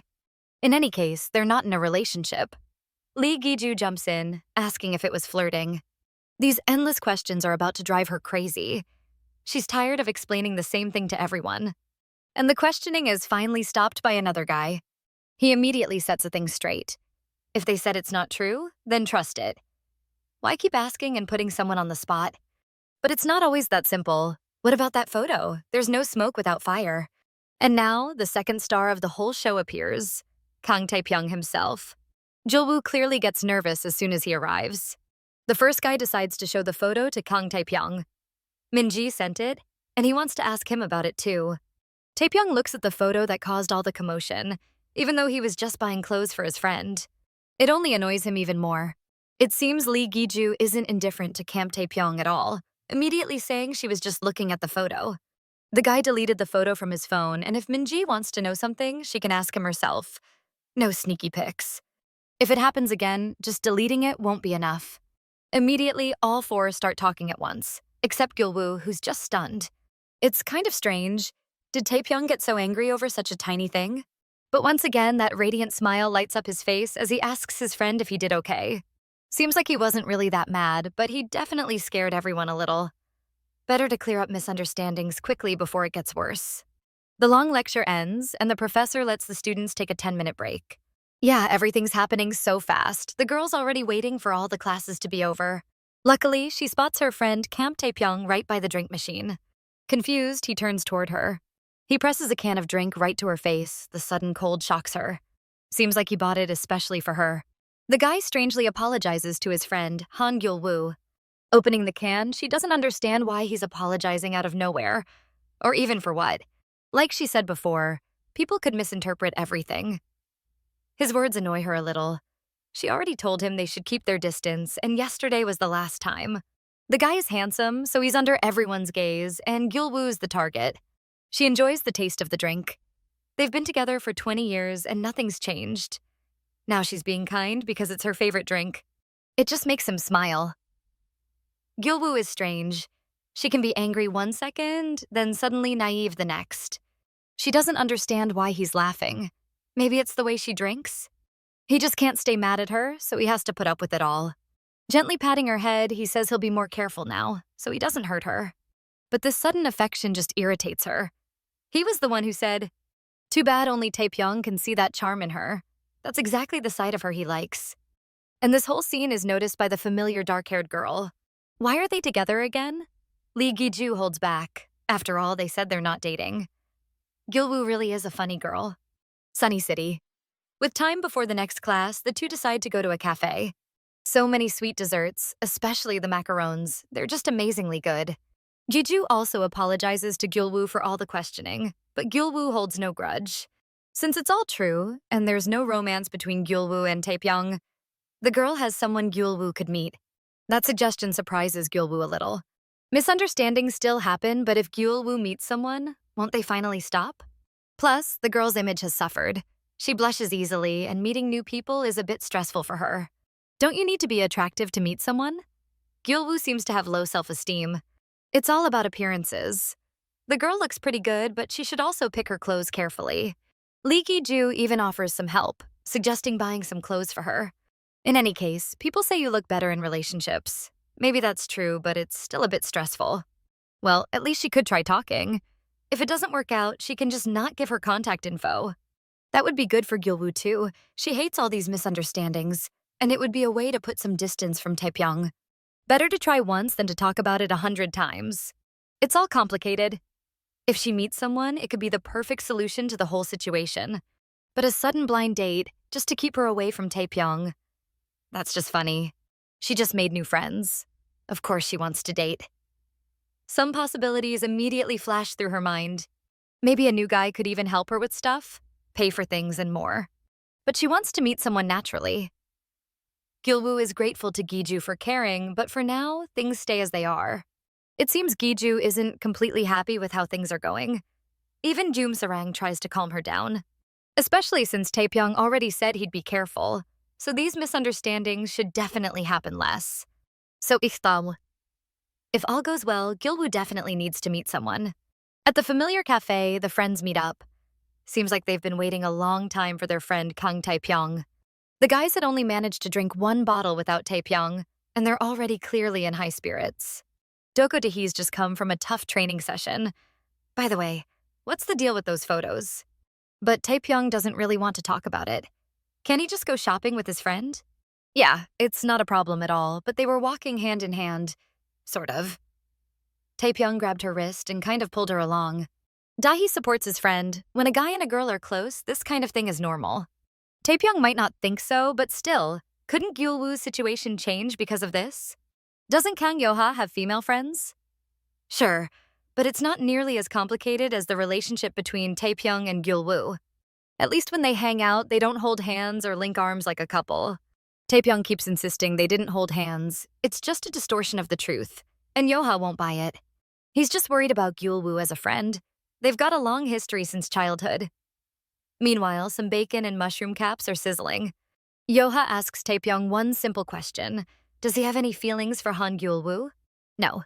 If he did, they'd have been dating a long time ago. Taipyong would be happy if she found a good guy. Even Yo-ha starts getting annoyed. Kang Tae-pyeong, a selfish jerk, because of him, Han Gyul-woo hasn't had a relationship. Taipyong says he wouldn't mind at all if she found a boyfriend. Really? So even Yo-ha could be with Gyul-woo? And Yo-ha as a candidate doesn't bother Taipyong at all, if he's really interested. But even so, as Gyul-woo's boyfriend, Yo-ha wouldn't want a friend like Taipyong for his girl. If he really wants her to find a good guy, he'd better keep his distance. For a while, there's silence between Kang Tae-pyeong and Kang Yo-ha. Dahee doesn't take part, just happily munching on snacks. Night falls. In many apartments, the first lights and lamps come on. Taepyeong's annoyed. Because of Kang Yoha, he hasn't eaten any real meat, so he decides to hit a store for a bite. He even wants to call Han Gyul-woo, but realizes it's better to keep that distance. From 10 to 5, from 5 to 2, step by step, he decides to cut down their meetings. He doesn't want Gyul-woo to get hurt because of him. The 24-hour store sign lights up the small area around it. Just as he decides to go in, he notices Han Gyul-woo coming out of the store, like fate arranged it. What's she doing here so late? Well, at least he should say hi. It's just a coincidence, so all is fair. As he finally decides to call her name, he sees she's not alone. Another guy is coming out with her. The main question in his head, who is that? She clearly looks happy spending time with this guy. But it's far from a stranger. It's someone he already knows, not exactly a good person, the one Gyul-woo was saved from before. Kang Tae-pyeong is completely shocked. What's going on here? Why is the girl leaving with Na Dae-soo? He remembers Yoha's words, that the guy is interfering with Gyul-woo's relationships, but Na Dae-soo is a completely different case.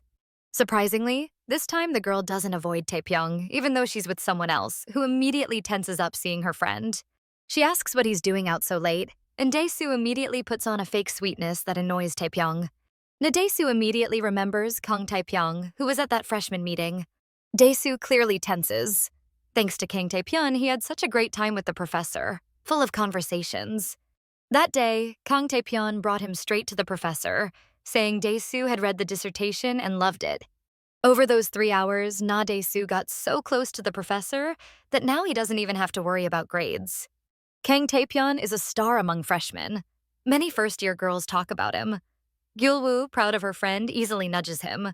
Na Dae-soo seems surprised by how close these two are. It's no wonder they've known each other for 20 years. Gyul-woo's words make her laugh. She's only 20. Is this behavior even normal?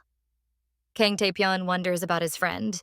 The girl shows her friend her purchase. Turns out Sunbae bought her chocolate milk. How sweet of him. Gyul-woo even says Na Dae-soo is the best, which embarrasses him easily, but all of this only annoys Taepyeong. The girl looks genuinely happy. It's the first time since entering university that someone bought her something. Upperclassmen are completely different. She's too naive. Why would Na Dae-soo buy her something just like that? It's all lies and pretense. Na Dae-soo acts innocent, and how can Taepyeong ignore that? He has to watch them being all friendly with each other again. He's about to lose it. And once again, as usual, Sunbae asks the obvious question. If they've known each other so long, are they dating? Taepyeong just screams, no! Seems like it's really the last straw for him. His scream even scares Gyul-woo, and Na Dae-soo goes silent, apologizing so as not to anger Taepyeong further. Gyul-woo feels upset. Kang Tae-pyeong has once again sent Na Dae-soo away. Wasn't the girl taught since childhood that if a stranger wants to buy something for her, she should refuse? But Gyul-woo just doesn't want to believe that Sunbae is a bad guy. Taepyeong just decides it's time to head home, saying goodbye to his bewildered friend. But they live in the same direction. Maybe it's better to walk together to the store and then home? But the guy refuses. When they're together, misunderstandings happen. The girl responds that it's just a coincidence this time, so it's fine. The guy is utterly surprised. After all, she's been saying all along that they shouldn't see each other. At that moment, he even notices her beauty and tries to push those silly thoughts out of his mind. Seems like the whole problem is her tied-up hair, so he just decides to untie it, which clearly annoys Gyul-woo.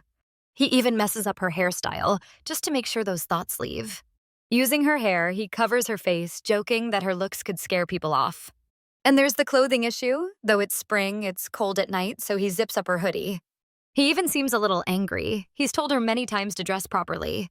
But nowadays, everyone dresses like this, and Gyul-woo is a progressive woman. Still, not wanting to argue, he heads into the store alone. Gyul-woo is stunned by her friend's behavior. What's gotten into him this time? But she doesn't plan to hold a grudge long, already curious about what he's going to buy. She suggests lots of tasty treats so they can eat together, but he just stays silent. The guy isn't listening at all. His attention fixed entirely on that ill-fated box of chocolate milk. Irritation, that's all he feels in his soul. His heavy gaze also unnerves Gyul-woo, so she decides not to push further. He tells her not to drink the milk, but give it to Taepyeong instead. He even reaches for it, but she stubbornly refuses to give up her tasty treat, especially since it's her first gift at university. Gift? That word alone annoys him. Suddenly, he decides to buy her an incredible amount of chocolate milk. She'll just drink what he buys her. And the milk Sunbae gave her? He takes it and drinks it himself, leaving Gyul-woo completely stunned. Gyul-woo is furious at her friend's behavior. It was her milk. But he doesn't care, ordering her not to talk to Taipyong. She doesn't understand why he's so harsh with Dae-soo, but he can't really explain either. He can't be sure about the rumors. So, deciding not to explain, he simply allows her to greet him occasionally. Gyul-woo can't make sense of her friend's behavior or what he's even talking about. It's all so unexpected. Still, the guy decides not to keep distance from her, and now they're walking home together along the dark street. She's already planning a little playtime before bed, realizing her long hair is getting in the way. The guy is like a strict father, telling the girl to forget about the game and go to bed right away, because she is so small anyway. Playfully, she asks if he wants to play too when they get home. The guy can't figure out his feelings. She's just suggesting a game, but inside it feels like a hurricane. Has he always felt this way about Gyul-woo? His hand slowly reaches for her hair. Looking at it in his hand, he can't figure out his feelings. With her hair up, she looks completely different. What is he even doing? Only now does he realize his actions. Trying to shift everything aside, he pulls her hair again to let it down, just like before. This really starts to annoy the girl. Her friend's behavior no longer surprises her, it just angers her. He says this is the last warning. The hair must be let down. Gyul-woo is about to kill him. What's wrong with him? Feels like his mind's completely gone. You almost feel sorry for his future girlfriend. It won't be easy dating a guy like this. Arriving home, Taipyong is angry like a starving dog. He rips off his shirt, the heat is killing him. Maybe a nice shower before bed will relax his soul after such a rough day. Still, he doesn't even understand himself. Why does he keep thinking about this? Gyul-woo's image still flashes in his mind. Today he realized she's a girl, not just a friend. And why is his heart racing, beating nonstop? It's never happened before, so why now? Why does he feel this way? It is the morning of a new day, and before heading to university, the girl is considering what to wear to her classes. Memories of Lee Gi-ju's words flash. Gyul-woo can't choose the right clothes. And that incident with Taipyong, when he also told her to dress properly. All of this slightly irritates her. Can she really not dress herself properly? Well, the girl does not have too many options, just two colors, black and white. Even if she can't choose clothes well, it's just basic clothing. Could her sense of style really be that bad too? She should probably buy something. The girl notices an interesting dress in her wardrobe. This dress was a gift from Min-ji before Gyul-woo entered university. Kyeo-ul was sure it wouldn't suit her, but Min-ji was confident she should wear it. Inspired by words from the past, the girl decides to finally wear Min-ji's gift. The girl appears in a new look, stunning. The dress fits her perfectly and suits her figure. Maybe it's a bit short, though probably not, as it's just above the knee. And as if on cue, the wind picks up today, as if knowing the girl would want to wear this dress. She's wearing something like this for the first time. Though she's in her underwear, it would still be unpleasant if the wind played a bad trick on her. Right before classes, she meets Yoha, Dahi, and Kang Tae-pyeong as well. She seems a bit surprised to see this trio all together, especially at this time. At first, a little awkward, she greets them. It feels like she's already beginning to shine. Yoha immediately starts complimenting her on her beautiful appearance, while Kang Tae-pyeong and Dahi are stunned. Yoha's words even slightly embarrass Han Gyul-woo. And here, Kang Tae-pyeong decides to tease his friend, as if drawing stripes on a pumpkin would turn it into a watermelon. This childishness just annoys Yoha. Even Gyul-woo herself starts getting annoyed at Taepyeong's behavior. It's been going on since last night. The guys suggest ignoring Taepyeong's words, and she seems to decide to do just that, teasing him in return. Yoha keeps showering her with compliments, saying she's always beautiful, but today even more so. The girl is quite flustered. She's never heard anything like this before. Was Yoha always this kind? And so the trio says goodbye to Gyul-woo. They'll see each other in class. Yoha immediately notices that even Taipyong must have thought she looked beautiful today, despite his words and excuses. Seeking support from Dahi, Yoha turns to him. It all seems suspicious. Dahi is serious. If Taipyong pretends and starts dating Gyul-woo, that's a crime and a death sentence. If he admits it now and apologizes, it's a suspended sentence. Taipyong doesn't understand his friends at all. It's like he's in court and they just can't wait for a confession. Classes are over. She accidentally made a bad schedule, so she'll attend most lectures alone, though sometimes with Taipyong. Going to the restroom, she initially thought to go home afterward, but after admiring herself and remembering all the compliments, she doesn't want to go yet. For the first time in her life, she's receiving compliments. It's wonderful. She should dress like this more often. Suddenly, she hears the characteristic, terribly unpleasant sound of fabric ripping. This seems catastrophic. The beautiful dress is caught in the doorway and starts tearing. The girl's stunned. She's attracted a lot of attention, and a piece of fabric hangs from the doorframe. Her mind can't even process how to react. At that moment, Gyul-woo realized that it was no coincidence that a bird had pooped on her twice in a row. There's a hole right at the back of the dress. How is she supposed to go home like this? She realizes she needs to ask someone for help. Handling this alone would be impossible. But help doesn't come. An hour passes and no one shows up. Maybe she should just cover herself with her bag and leave. Running home would take about 10 minutes. If she can reach the farthest door quickly, she can get out. Moving fast, she reaches the street. But unfortunately, the wind has picked up, and authorities have even issued warnings. Rain is expected too. She has to go back inside. The idea of wandering outside in this dress in such weather is not great. The girl has no choice now. She must ask Kang Tae-pyeong for help. She doesn't want to call him for something like this, but there's no other option. She has no idea what to do. All the people around start to stress her out. It feels like they're watching, whispering, laughing. It's just like that day she doesn't want to remember. Her hand reaches for her phone. It vibrates and plays a ringtone he knows. Hesitating, unsure if he should answer, Taipyong eventually picks up. He seems to never get a break from girl. The girl can't gather her words to explain. The first tears start to appear in her eyes. She feels ashamed of herself. Sadness begins to fill her mind. Tears stream down Gyul-woo's face. She feels bad calling Kang Tae-pyeong about this, but she wants him to come get her. She has no one else to call. Apologies are unnecessary. Taipyong is her friend, ready to come to her anytime, anywhere. The girl is unhappy that he leaves. They've wasted time because of him. He apologizes, saying something urgent came up. Her frustration turns to anger as he grabs his things and leaves the office. Taipyong rushes to help Gyul-woo. He immediately recognized her crying voice. She's not someone who would call for no reason. Because of one day in her past, she now constantly pretends that everything is fine.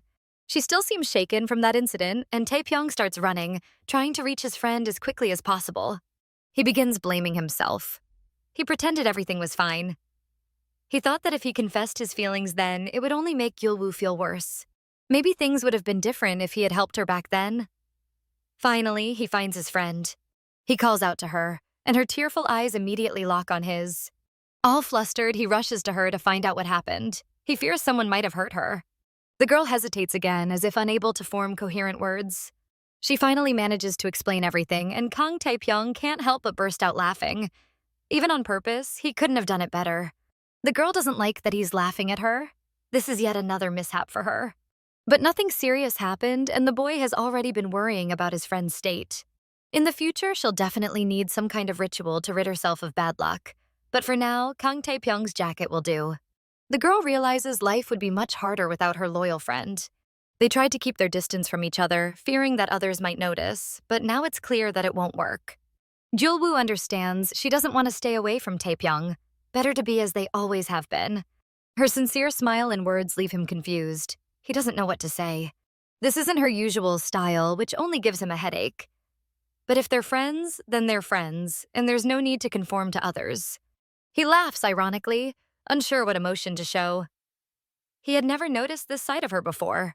He jokingly asks her not to smile like that anymore. At this rate, he might actually fall for her. Stepping outside, the pair sees an unpleasant sight. The weather has worsened and a light, annoying rain begins. Well, if it's not one thing, it's another. They don't have an umbrella, so what now? Just wait? He grabs her hand. There's no sense in waiting. They should just run home quickly. The girl is stunned. Running together in the cold rain, it's so romantic. But the girl doesn't share the enthusiasm for such an idea. Still, they manage the marathon, and only when they reach home does the rain begin to subside. What a nasty day. Taipyong is soaking wet. He clearly needs a jacket now. The guy doesn't quite understand what his friend means. Gyul-woo immediately tries to take the jacket from her waist to return it to him. Taipyong is puzzled. She's right in front of the house, so she could dash inside quickly, unseen. But it seems he noticed something that sparked a storm of emotions. She shouldn't rush to remove the jacket. Because of the moisture, the dress clings to Gyul-woo's body. Taipyong clearly doesn't want to see her figure like this. He now sees her as a girl, not just a friend. Blushing with embarrassment, he asks her to put the jacket back on, which surprises her. He just wants her to put it back on and walk home with him. They can return it later. Gyul-woo takes note of her friend's manners. It's good that she isn't thinking about anything inappropriate, unlike Taipyong. Gyul-woo notices his flushed face. Just as he's about to speak, he suddenly sneezes so loudly that Gyul-woo jumps. Once home, she uses the chair to reach slightly higher and starts searching for something. She rummages with her small hands through the shelves. Unfortunately, she only finds pain cutting herself on something. She puts her finger in her mouth to ease the pain a bit, growing frustrated again. Finally, she finds the item she was looking for, made by her mother herbal medicine. And she was supposed to share it with Taipyong at her mom's request. She also decides to go to the store to buy some soda, instant noodles, and bandages. Perfect remedies to lift her mood while dealing with a cold. Kang Tae-pyeong opens the door in surprise. He wasn't expecting any visitors, and it turns out to be Gyul-woo. She seems to glow, radiating joy and happiness. She was taught never to refuse help. He helped her, so she wants to return the favor. It seems they'll have a wonderful evening together. She brought a herbal medicine. Gyul-woo's mom always gave it when they were kids and sick. And Taipyong just so happens to have caught a cold. She starts boasting playfully, praising herself for being the best. But she shouldn't get carried away while carrying something hot. Gyul-woo was about to tell him how she saw that elf with the McLaren, but suddenly she falls right onto Taipyong. She's lying on him, and fortunately, she manages to save at least one item. The guy jerks in shock as he realizes the situation and his position. The girl doesn't even understand how she managed to fall onto Kang Tae-pyeong. Instead of quickly getting up, she decides to take a closer look at his body. He's bigger than she thought. Stunned, her body feels frozen, unable to move. Only now realizing what she's done, Gyul-woo quickly stands up, staring at the hand that betrayed her. An awkward silence falls. Neither of them seems to know what to say. They can't stay like this for long. Abruptly standing and moving apart, they pretend nothing happened. How to escape this awkward situation? The girl decides to change the subject, mentioning that she bought bandages. And just there in the store, she had crossed paths with the elf in the McLaren. After finishing her shopping, she hurried toward Taipyong, but suddenly her legs give out. By coincidence, she falls right onto that same stranger with the McLaren. All the groceries crash to the ground, and the girl politely apologizes. The guy responds politely as well, helping her pick everything up, until she notices blood on his hand. Gyul-woo immediately decides to tell him about this accidental discovery, but freezes at the sight of his face. She is extremely surprised to encounter the very elf with whom Taipyong had a quiet conflict. There is blood on his face as well, but he seems completely unconcerned, and the girl decides to help him. Gathering all the groceries, she rushes to Taipyong, recommending the elf go to the hospital. To her, the event seems special, while Taipyong is annoyed just at the mention of that guy. The girl seems enchanted by the stranger. He looks so handsome that a single glance seems to heal her. Taipyong, on the other hand, is irritated by the guy. Gyul-woo talks about him as if she were a child visiting an amusement park for the first time. Instead of marveling at the stranger, the girl should have been worried about her own finger. It's bleeding, and Taipyong decides to put a bandage on it. The guy gently and carefully applies the bandage to her finger, making sure everything is fine. But his efforts are in vain. The bandage keeps slipping because the girl keeps fidgeting. Meanwhile, she keeps thinking about the elf guy, wondering about his injuries. Maybe he needs more than just a bandage. Maybe he even lives nearby, and she could see him more often. But Taipyong snaps her out of her trance by squeezing her hand. Meanwhile, the same elf speeds through the night city in his sports car. He carefully watches the road, though his mind seems burdened. Bandages from Gyul-woo are visible on his hands and face. Taipyong is also thinking about the girl, considering her an interesting person. It's already dark, yet the girl hasn't left Taipyong's house, even though she only planned to eat ramen and go home. Gyul-woo has even started choosing a movie for the evening, noticing an interesting horror film. Overall, the girl shares many tastes with Taipyong, video games, for instance. The same goes for reading manhwa. Most importantly, they both love horror films. They've watched them together since childhood. During the movie, the atmosphere gradually intensifies. The girl is so scared that she wants to be under the blanket, just like Kang Tae-pyeong. Gyul-woo, terrified, decides to hide under the blanket, inching closer and closer to Taipyong. Some time passes, and they finally finish the movie. The beginning was dull, but the ending is spectacular. But during the movie, Taipyong has already fallen asleep, resting on Gyul-woo's shoulder. He seems to be in a deep sleep, not even responding to her words, something that's never happened before. He's quite heavy, which makes sense. He can't stay a child forever. He's a young man now. And his hands, they're so big that Gyul-woo notices, and he has grown bigger too. But the guy hasn't gained any sense, which annoys the girl. Her attempts to wake him fail. Taepyeong sleeps soundly. A heavy silence falls. It feels as if their lips so close are about to touch. So close that the girl can hear his breathing. She feels embarrassed for no reason and can't wake him. Maybe it's the fever. The girl decides to check by placing her palm on his forehead. And Gyul-woo's theory proves correct. He's burning hot. She moves him carefully to the bed. If it's difficult, she thinks, she must speak up. He's never been this sick before. Gyul-woo feels sad. He caught a cold because of her. She decides to go get him medicine. His eyes open slightly. Earlier, he would have told her to go home, but lately, everything has been strange.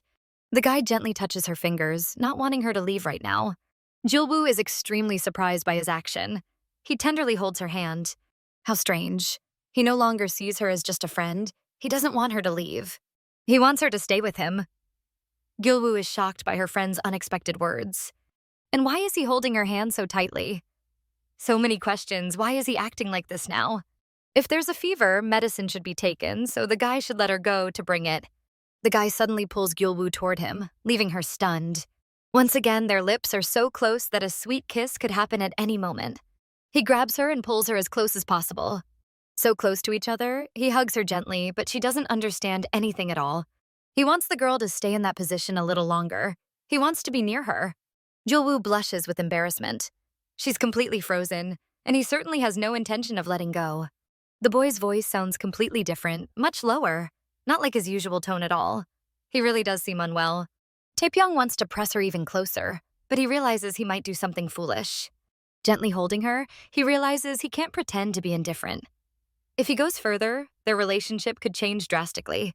Suddenly, his thoughts are interrupted by the girl's voice and trembling. He's holding her too tightly, and she can barely breathe. Finally regaining his senses, he realizes what he's doing and quickly starts ushering her out of the house. Gyul-woo doesn't understand the sudden change in his behavior. It feels as if he has bipolar disorder. The guy doesn't want to listen. It's late, and the girl needs to go. Boys and girls aren't supposed to sleep together once they turn 7.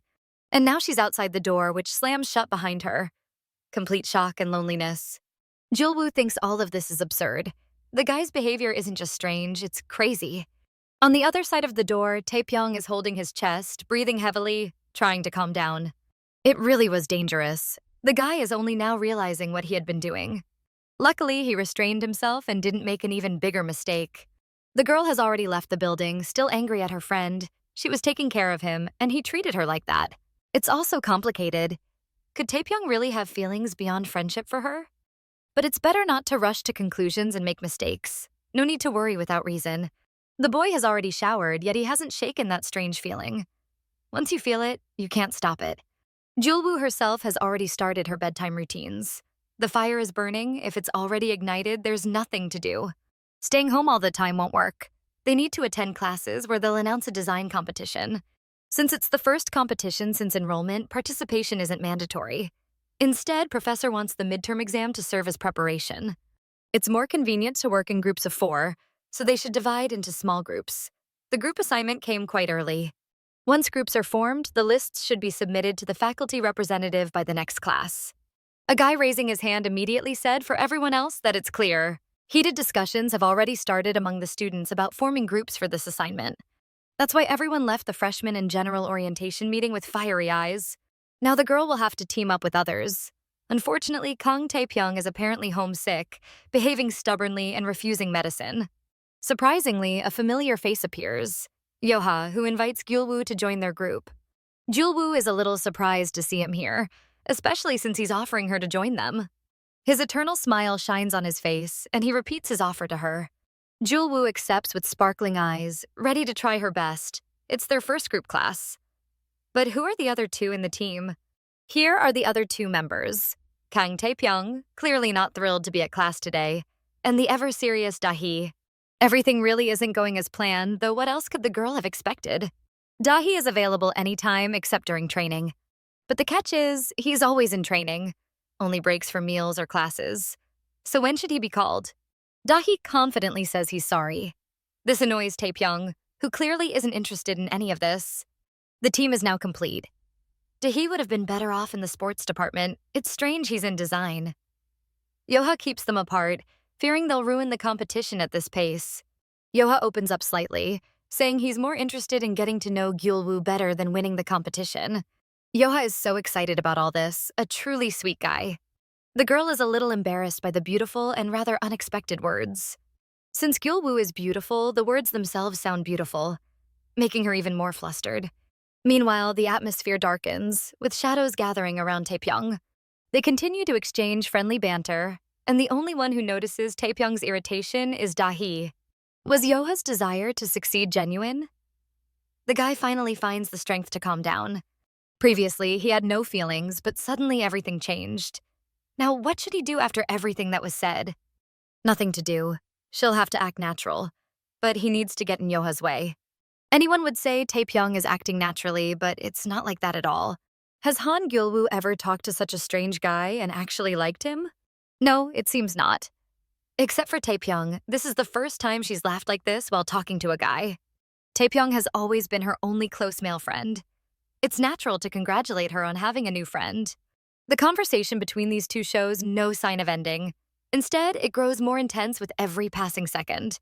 Looking at Gyul-woo's phone, Yoha notices her avatar, which again seems very beautiful to him. Yoha clearly isn't holding back on compliments, making Gyul-woo feel both pleased and a little awkward. Not something Taepyeong would ever do. Does she really like being called beautiful? Taepyeong could do that too, saying the photo is just Photoshop, which causes an animated reaction from Gyul-woo. Yoha doesn't fall for the provocation. He says that while the photo is pretty, she's even more beautiful in real life. Gyul-woo isn't so sure herself. If the guy truly thinks that, anyone could fall for him. Even a monkey. With every second of the conversation, Taepyeong grows more and more irritated, seeing only Dahi. But it's time to get down to business and decide on a concept for the competition. Gyul-woo is full of anticipation. Gyul-woo is extremely surprised that the work for the contest will take place at the familiar Samgyeopsal Cafe. A strange group activity indeed. Yoha, as always, is cheerful, since nothing beats this for building friendships. The guys seem to really enjoy spending time here, but Gyul-woo is the only one who doesn't like it. This task will count toward the midterm grade, which is important. But the guys don't care. They're already planning to drink something stronger. The girl only said she'd have a weak alcoholic drink, but Taipyong immediately reminds her that she can easily handle soju. She's far from weak and could drink 3 bottles in a row.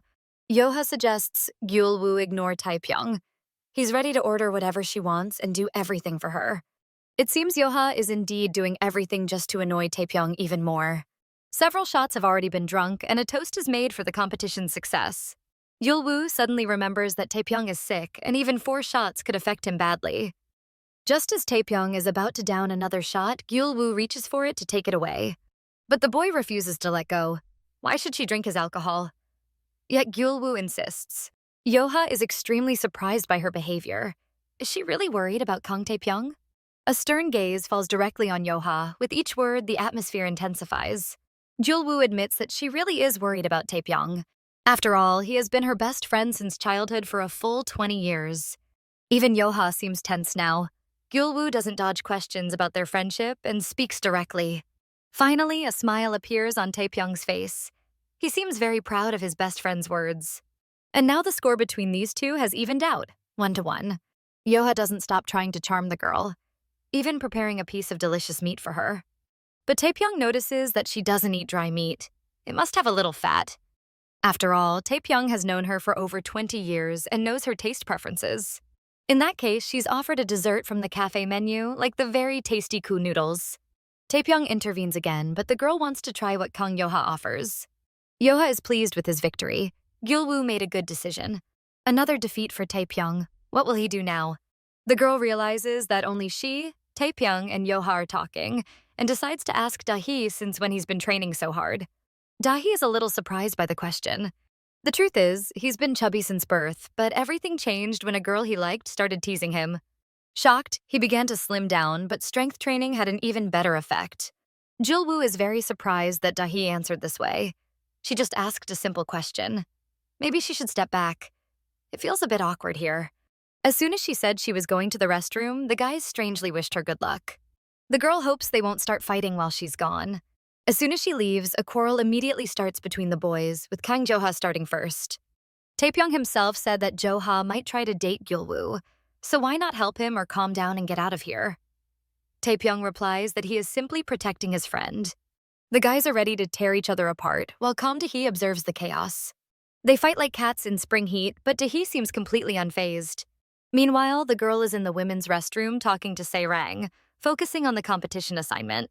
The girl was just about to leave the building when, outside, she's met by a dark-haired lady. The woman walks without paying attention to the road, staring at her phone. Gyul-woo just hopes they won't collide. But avoidance fails, and the shoulders of the two girls do bump into each other. The woman's phone falls to the ground, and when she picks it up, she sees a shattered spiderweb of cracks. Now she demands compensation for the damage, which is strange since she herself wasn't watching the road and crashed. Gyul-woo, as if not understanding, says that since she apologized, it must mean she considers it her fault, so she's to blame. This infuriates Gyul-woo. Her bad habit of always admitting she's wrong is at fault again. Behind them appears the lady's boyfriend, who immediately addresses her. And like a spoiled child, she immediately complains that this girl broke her phone. Gyul-woo tries to explain the situation. It seems this man isn't interested in a calm conversation or finding out the reason for the misunderstanding. Towering over Gyul-woo, he asks if she knows how much such a phone costs. Like his lady, he demands the money for the broken phone of the new model. The gadget's price was an incredible 2 million won. Gyul-woo isn't intimidated by this man and simply turns her back on him. She told him everything and doesn't plan to pay. The man shows his lack of honor by grabbing Gyul-woo, small and weak compared to him, by the hair. The girlfriend of this man watches her boyfriend's cowardly behavior unfold. Gyul-woo is in extreme pain, but the man refuses to release her head until she gives him the money. Tears well up in her beautiful eyes, trickling down her cheeks in small drops. Meanwhile, the guys, unaware of what's happening, continue grilling meat, suddenly realizing the girl has been gone a long time. She was supposed to come back, so why isn't she here yet? Yoha suggests that perhaps something urgent happened to her. In this place, the restroom is outside, which could be dangerous for the girl. With Gyul-woo, the quieter it is, the more likely something happened. But as Yoha said, maybe it was something urgent, maybe nothing happened. Unfortunately, the opposite is true. Why does such strange stuff always happen to her? The lady herself tries to calm her boyfriend, but he seems very angry at the girl. Suddenly, a third party interrupts the conflict, kicking the jerk straight in the stomach. The man crashes into the wall with a loud thud, flying several meters back. As if an angel has arrived, Gyul-woo's best friend, Kang Tae-pyeong, clearly angry at how his friend was being treated. Finally, the pain stops, but the tears don't. The girl is surprised to see him. The guy wondered why she had been gone so long. In such situations, she should always call Taipyong. The girl has little to say. She thought she could handle it all herself. Meanwhile, the enraged man gets up, even more furious than before. Taipyong, holding his friend, claims he's her boyfriend, which shocks Gyul-woo. The man is extremely angry. They embarrassed him in front of his girl. They picked the wrong person to mess with. And confidence leaves Taipyong's soul as well. Several rough friends of the man appear, who seem ready to deal with our heroes. Taipyong didn't foresee this. What should they do? Will their team show up? Suddenly, their trump card appears. From around the corner comes the imposing figure of Dahi, ready for a fight. The jerk who harmed the girl awaits punishment. Dahi seems extremely serious. The dark aura surrounding him even frightens his companions. Taipyong has known Dahi for a long time and knows that if he takes off his glasses, it's an emergency, and it's best to stop him. Dahi is ready for battle. Let them all attack at once, not one by one. Behind him are 5 years of boxing, 5 years of mixed martial arts, and 3 years of judo. The first opponent is knocked out with a single strike to the face. Dahi is no ordinary student. His father was a former national boxing representative, ready to kill anyone who insulted his wife, Dahi's mother, also a former national shot put champion. Dahi is definitely not someone to cross or harm. The whole brawl ends not at the cafe, but at the local police station.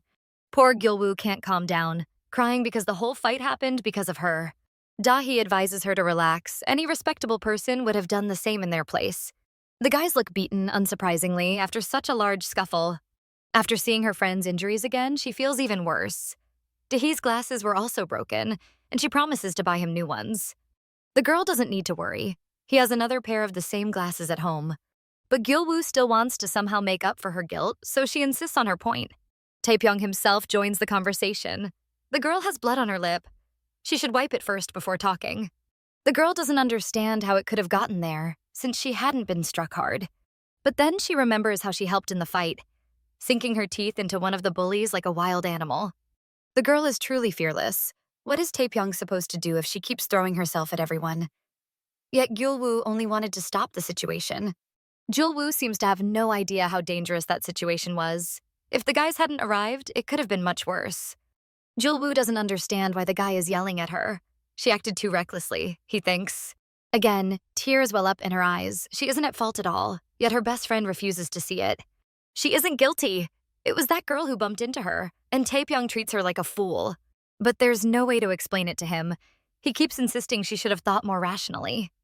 But suddenly he stops his nagging as soon as he realizes what his words have done to the poor girl. It seems he doesn't understand how hurtful it was for her. Unable to say anything more, she breaks down crying while the guys step in to comfort her. It turns out the only jerk here is Taepyeong. Yoha steps in. Gyul-woo was very scared, and then Taepyeong took out all his anger on her. Taepyeong insists he was just worried. But it seems hard for Yoha to understand him.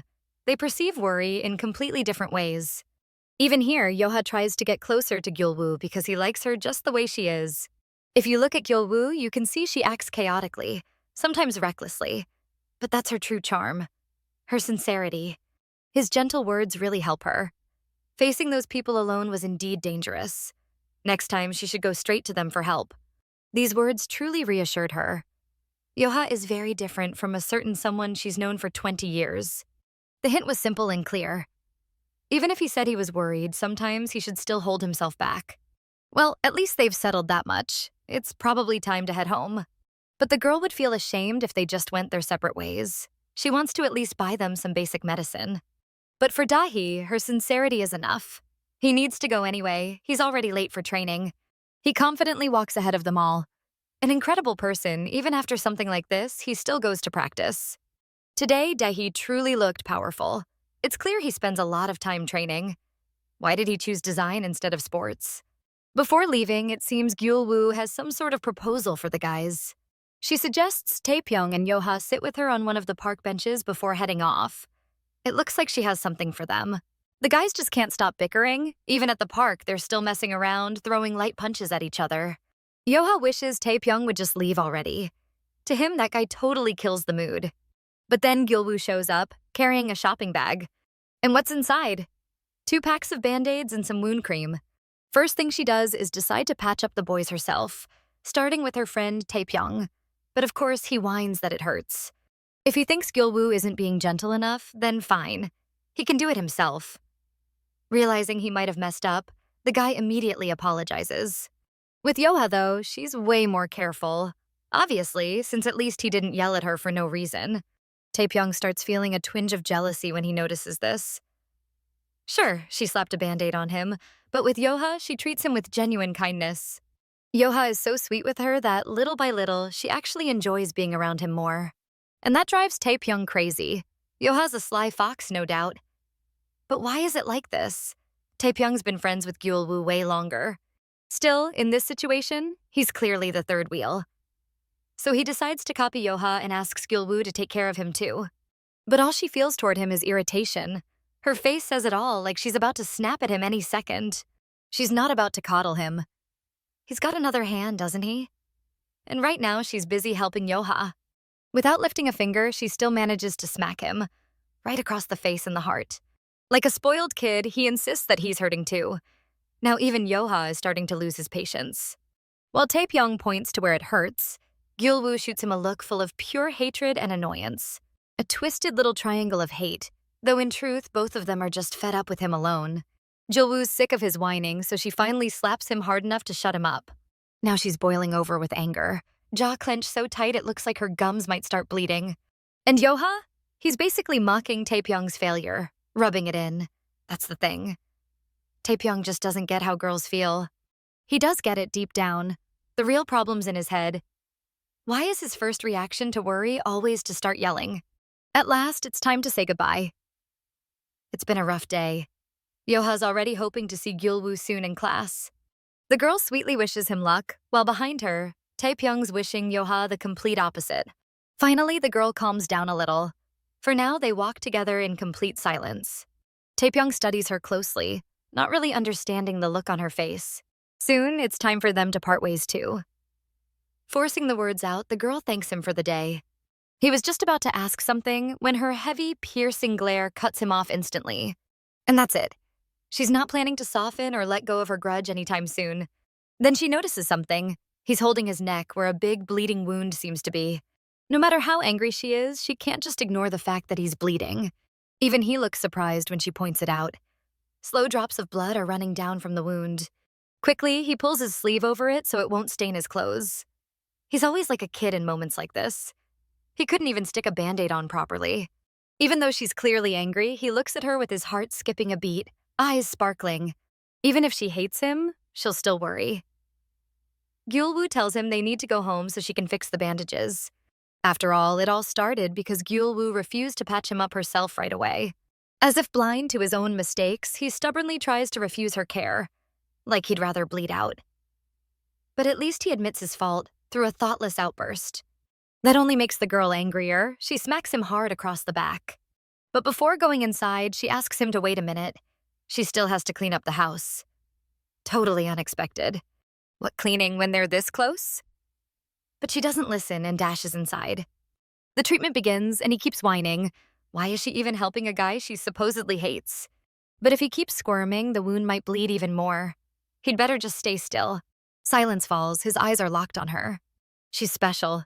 Even when she grumbles, she does everything right. She only does this because she hates when he gets hurt.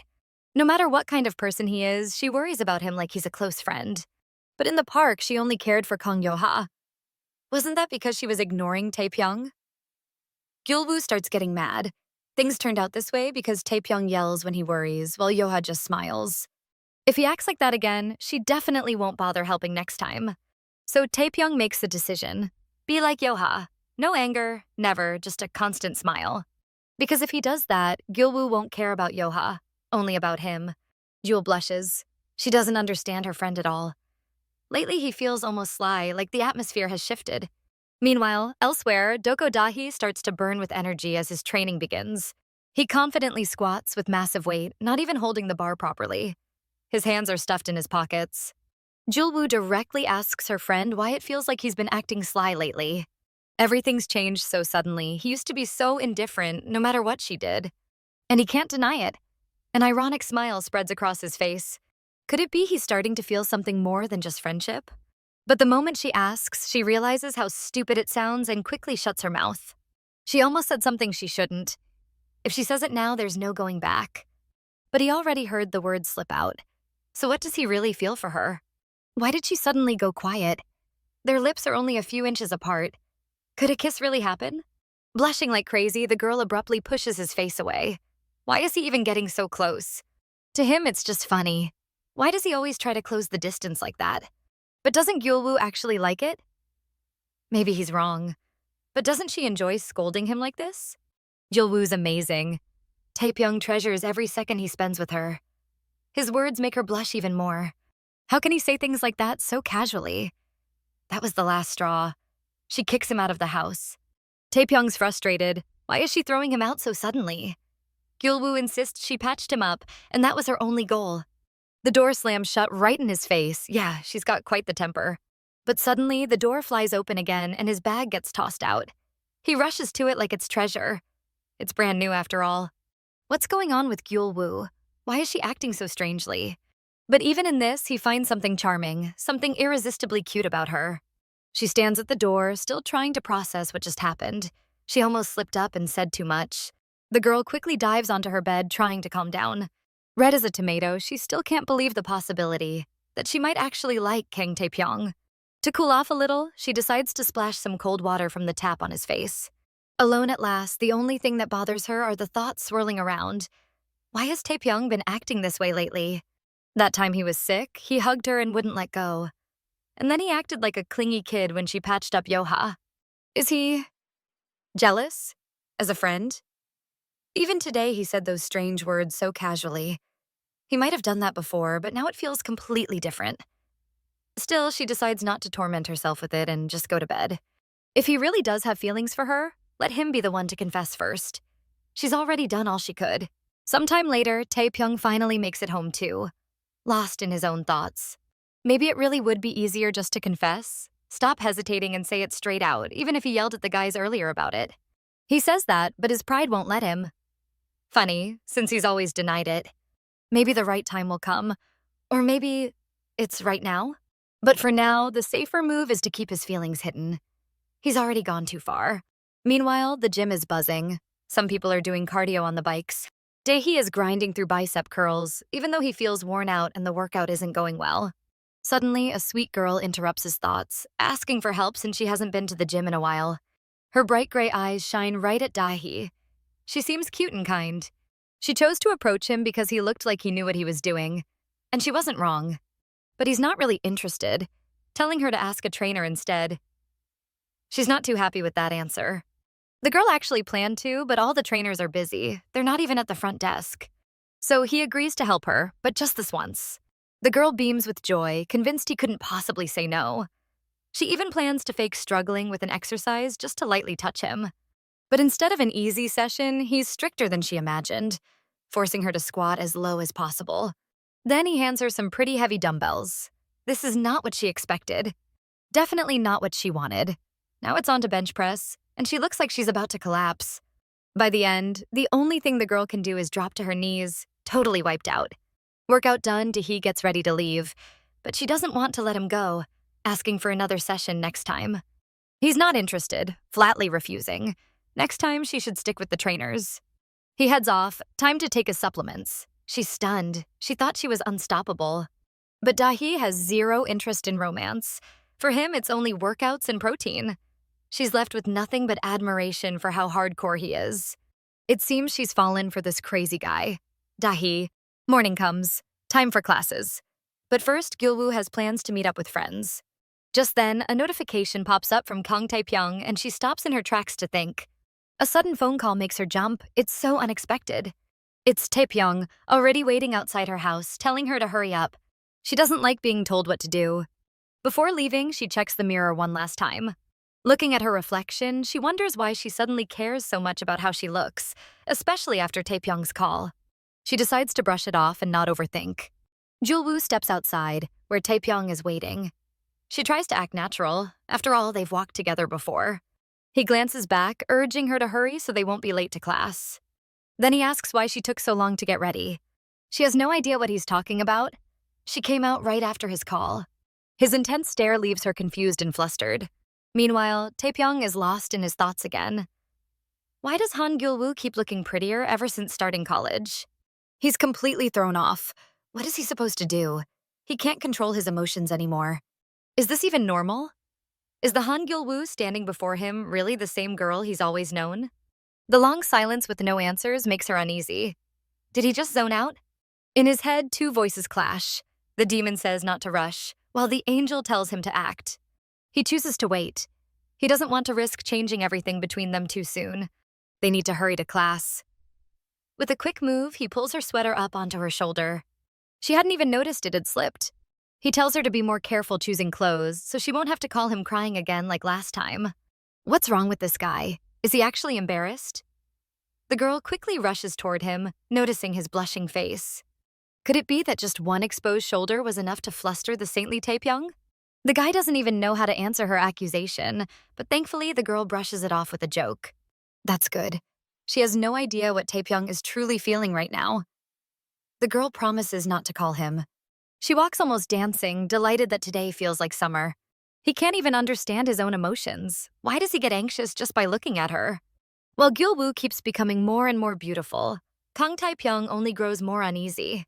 As they approach the university, Soo Ae and Lee Hai spot them and are surprised to see Gyul-woo together with Taipyong. Gyul-woo jokes that she just pitied him so he wouldn't have to walk alone. Soo Ae even seems to take the joke seriously, thinking Taipyong must have few friends. After all, even handsome guys can have only a few friends. Life is unfair. Yeah, the three of them really do fit together. Short as acorns. Or maybe Pokemon, creatures of the animal forest. Gyul-woo had no friends before entering university, so the guy ought to help her out. Taipyong says he got some pocket money and is ready to buy them whatever they want. Soo Ae and Gyul-woo are thrilled by his generosity, unlike the ever-dissatisfied Lee Hae. Together, they head to the cafeteria, where two more friends are sitting, surprised to see the full group. A familiar dark-haired girl, just finishing her makeup, looks surprised that all four of them have the same coffee. Gyul-woo proudly holds a clear plastic cup with a cold drink in his hand. Suddenly, a girl jumps on Gyul-woo from behind, upset that she didn't end up in their team, and begs her to join them next time. But Kang Yo-ha interrupts, saying Gyul-woo will be in his team again next time. This little conflict only irritates Taipyong. Next time they might as well just ditch them all. Gyul-woo takes her seat. Indeed, Sae-rang really does have a good personality. Sae-rang gets along with everyone, both guys and girls. If only Gyul-woo were like that, maybe she'd have more friends too. She even feels a little envious. Perhaps she'd have more relationship experience as well. Sae-rang notices many cuts and bruises on Yo-ha's body and immediately asks about them. It's too long a story. Gyul-woo instantly grows sad at the memory. Yo-ha comforts her, assuring her it wasn't her fault. Ji-ju immediately asks why they always seem to know everything. Gyul-woo briefly tells them about the quarrel that happened at the cafe. Hearing this, the girls' friends instantly worry about her. Sae-rang even insists on going with them next time to help beat up the bullies. Disgust flashes across another girl's face. She can't believe anything serious could have happened with so many guys around. The lecture ends and the professor gives the students a 10-minute break. Ji-ju quickly asks Gyul-woo how she managed to get along with the boys, since at first she could have asked them too. Gyul-woo isn't as simple as she seems, but she denies it all. She says she didn't approach them since they looked so busy, and besides, Yo-ha was the one who first spoke to her. But Gi-ju doesn't believe her, thinking Gyul-woo just doesn't want to hang out with them. Gyul-woo stays calm, saying she's fine joining them next time. Gi-ju immediately points out it'll be hard to work with Taipyong and Yo-ha. They're good at design, and Gyul-woo's work will stand out in comparison. Gi-ju tries to persuade Gyul-woo to leave the guys' group, claiming it'll be too difficult for her. But Lee-hae puts an end to this nonsense, telling Gi-ju she's crossing the line.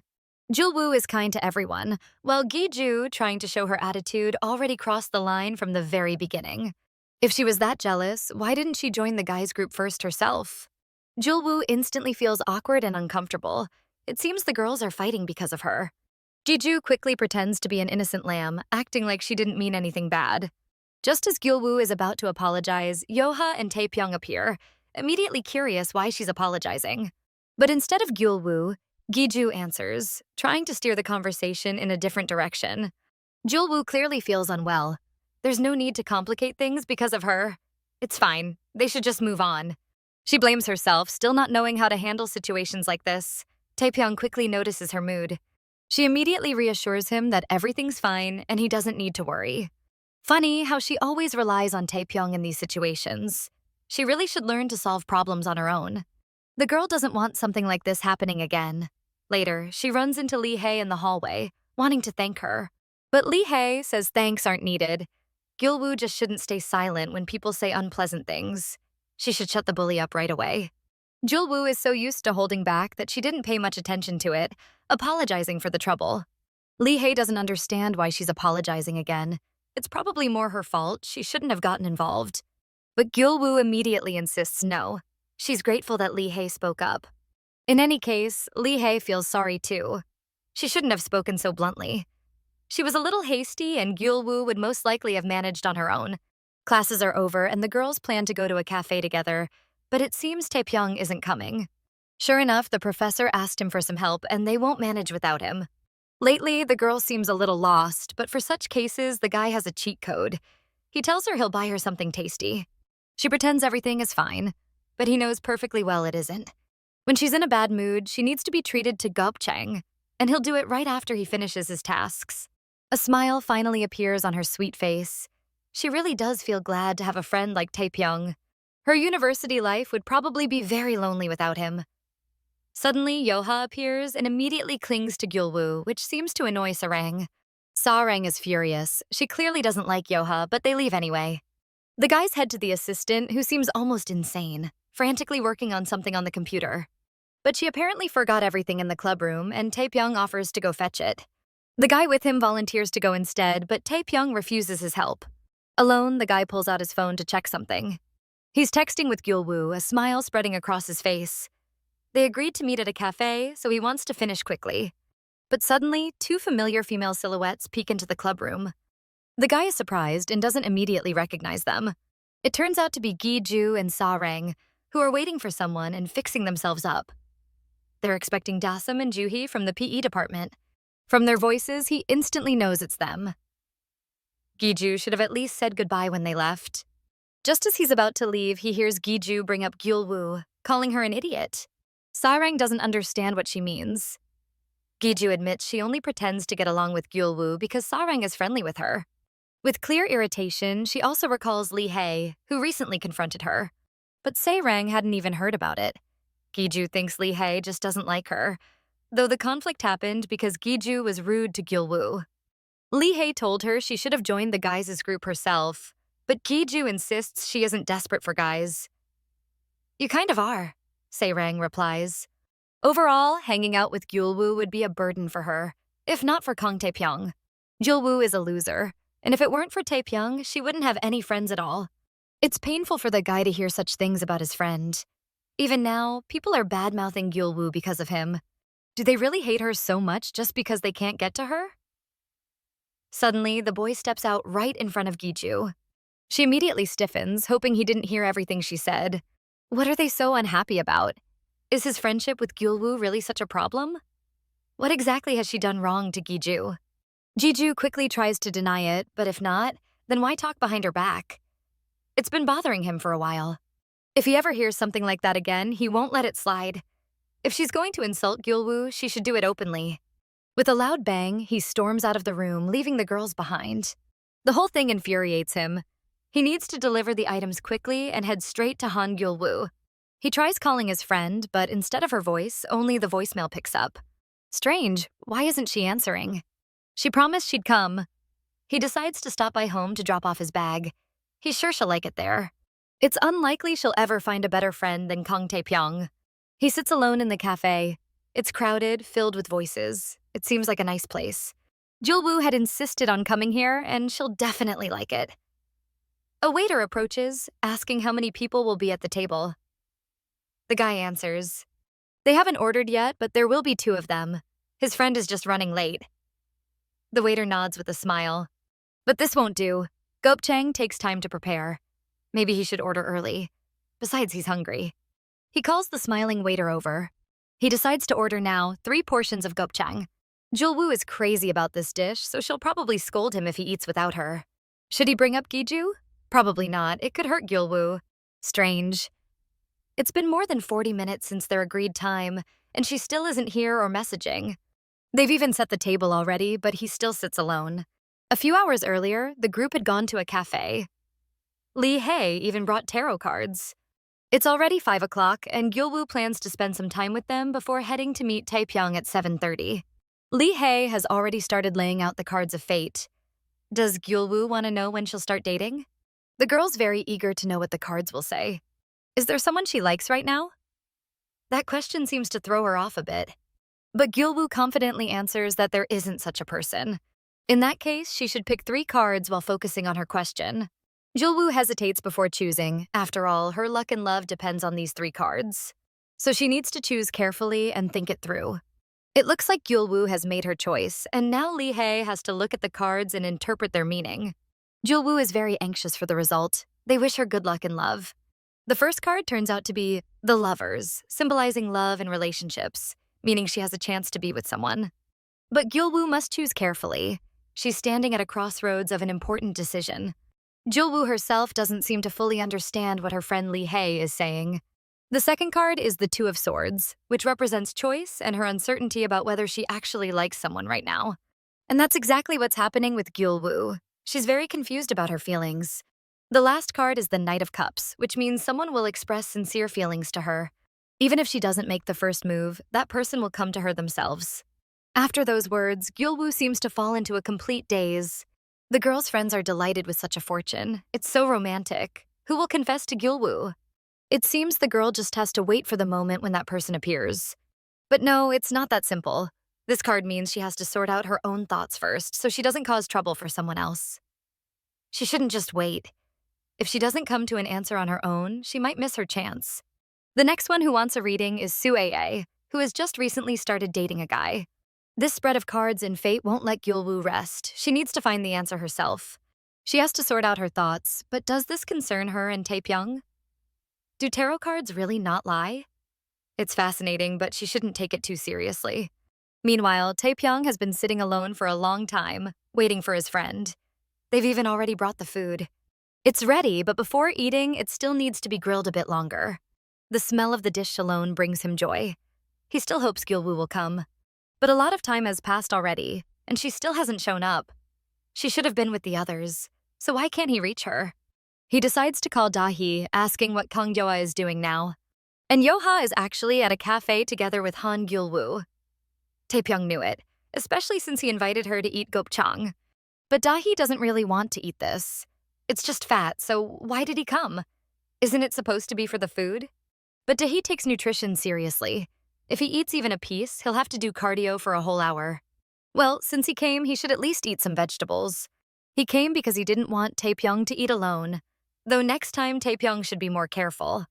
He pushes the vegetables aside since that's an insult for an athlete. But since he's already here, refusing would be rude, so he takes a piece. But one piece turns into 4 portions of gopchang and a bunch of other dishes. The bill for all this deliciousness comes to 120,000 won, and the two of them polished it off in just 15 minutes. Now Dahi will have to do 3 hours of cardio instead of just 1, but he doesn't seem upset. In fact, he's happy. After all, in 3 hours, he can become even stronger. Yeah, Dahi really is crazy. Maybe it's worth taking his mind off things a bit, maybe even try sports too. Right, together with friends. It seems only Taipyong is actually worried about it. And only now does Gyul-woo realize she's lost track of time completely. It's already 7:42. She doesn't understand what happened to her alarm, but it turns out her phone died. She decides to leave the group and run to her friend. There's still some time left. Yeoha offers to go with her since he's headed in the same direction. Gyul-woo immediately agrees to his offer. If it's on the way, then it's fine. She wanted to run, but Yeoha keeps talking so much that she can't find the right moment. She's clearly nervous, though she doesn't need to be. There's still plenty of time. The cafe isn't far, so even if she runs, she'll only be about 10 minutes late. But her thoughts are suddenly interrupted when Kang Yeoha turns to her. He asks an unexpected question. Is there someone she likes? He seems very interested in the answer. Gyul-woo is caught off guard by such a strange question from her friend, and she immediately says no. So if there isn't anyone she likes, that means Taipyong doesn't interest her either? After hesitating a little, she answers no, he's just a friend. Why did he suddenly ask her something like that? The next unexpected question, would Gyul-woo mind if Yeoha were interested in her? The truth is, he really is in love with her, but because of Taipyong, he's acted the way he has. These words seem to spark a light in the girl's heart. She tells herself not to worry. She and Taipyong are just friends. But she doesn't even understand what she's saying, and she can't believe he's serious. It was so unexpected that she's left speechless. Yeoha tells her that if she doesn't like Taipyong, then she should just cancel their meeting. If he's just a friend, she could simply say something urgent came up. What's so hard about that? Gyul-woo is completely stunned, not understanding his words at all. Everything feels so strange and confusing. Could Yeoha be the guy meant to make the first move, just like the tarot cards and Lee-hae said? She doesn't even know how to respond. Yeoha understands. It all happened so suddenly, and he can wait for her answer. He's completely right. She has nothing clear to say. Why now, of all times? The girl hesitates, unable to explain even to herself why she can't give him a straight answer. Meanwhile, the gym is as lively as ever, no matter the hour. Taipyong tries to work out to calm himself down after the restaurant incident, but it doesn't help. He seems to have a few questions for his friend Dahi, who's also working hard with dumbbells. He wants to talk about a friend, but of course, he's really talking about himself. This friend likes someone, but he can't confess carelessly. If his feelings aren't mutual, their relationship could be ruined. Though he speaks as if it's about someone else, he's really talking about himself. And he wants advice from someone close. Dahi says, sure, things could go badly, but there's also a chance they could turn out great. There's truth in his words, but how can anyone be sure things will work out? Like today, sometimes nothing goes as planned. Still, it's better to regret what you did than regret what you never tried. Or so Doko Dahi believes. Those words make Kang Tae-pyeong think seriously about his next move. One thing's clear.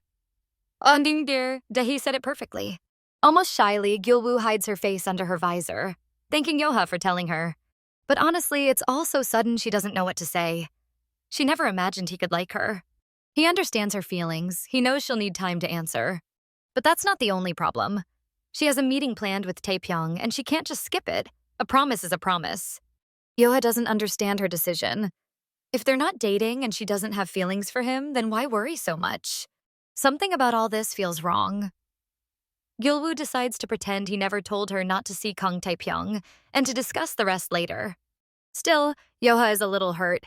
Gyul-woo didn't even give him a word to hold on to. It feels like she just rejected him.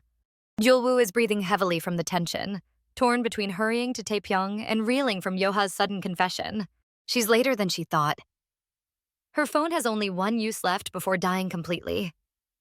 She starts running, realizing she got so caught up that she forgot the meeting. And Taipyong said it was to cheer her up. Yet she acted so carelessly. But suddenly, her legs give out, sending her crashing painfully onto the cold, hard pavement. To make matters worse, her phone slips out of her pocket onto the ground. The impact is too much, cracks spread across the screen. The phone stops working, and all the emotions the girl's been holding back all day spill out in tears streaming down her cheeks. She still manages to make it to the Gopchang restaurant. Looking for her friend, she asks the waiter for help. She asks if there was a guy waiting for someone here, but she's too late. The worker says he already left. She tries at least to charge her phone, but as expected, it shows no signs of life. With no other choice, she heads straight to Kang Tae-pyong's house, hoping to find him there. She knocks for a long time, calling out to him, but there's no sound of keys or the door unlocking. Only silence. Gyul-woo is crushed. It seems he isn't home either. But where could he have gone? What should she do now? Most likely he's furious, and all because of her. Of course, this situation could easily have driven him mad. She realizes she has no choice but to wait for him. Tormenting herself, she can't understand how she could have fallen, broken her phone, and messed everything up. Why does this keep happening? Looking at her palm, she notices small bloody scratches from her fall. In complete despair, she no longer knows what she's even doing. It all feels so strange to her. If she waits here, he'll have to come home eventually. There's no other option. Time drags on, night falls, and still he doesn't show. She's exhausted from waiting, wondering where he could be wandering for so long. But finally, it looks like she's waited him out. Calm and unhurried, the guy walks toward his home in complete silence. Immediately, the girl rushes to him with questions. Where has he been all this time? But he doesn't look happy. Isn't she supposed to be with Yoha? She doesn't understand what he means. Seems like Taipyong's patience is finally running out. The girl herself was late to their meeting, and now she's yelling at him. Maybe the right thing would have been to apologize first? Because of her, Taipyong went through so many emotions and unpleasant thoughts today, and right now he clearly doesn't feel like talking. But Gyul-woo forgets her pride, spilling out apologies to him. She explains she was with the guys and lost track of time. And on top of that, her phone broke. Now Taipyong starts to feel ashamed seeing how sincerely she apologizes. She wanted to come right away, but Yoha walked her home and started a serious conversation. One she didn't share many details about. Gyul-woo admits it was careless of her. With all these emotions swirling, she can't even find the right words anymore. And seeing her like this, Taipyong realizes he just can't stay mad at her. Finally, throwing caution to the wind, clenching his fist in determination, he crosses the line, passionately kissing her on the lips. An unforgettable moment for them both. Gyul-woo is in complete shock, totally lost on how to react to such a sudden move from her best friend. Even if he ends up regretting it later, he figures it's better to at least try. Better to regret than to never know. Tears are still lingering in the girl's eyes. Taipyong looks like he's been waiting for this sincere moment for a long time, no longer able to hide it. But it seems the girl doesn't quite like what's happening. She tries to pull away from his grip. Shock. That's all she feels in this very second. She can't understand what's happening at all. She finally manages to break free, separating her lips from Taipyong's. Completely confused, she starts asking him questions. But Taipyong is dead serious. If she doesn't like it, she can just push him away.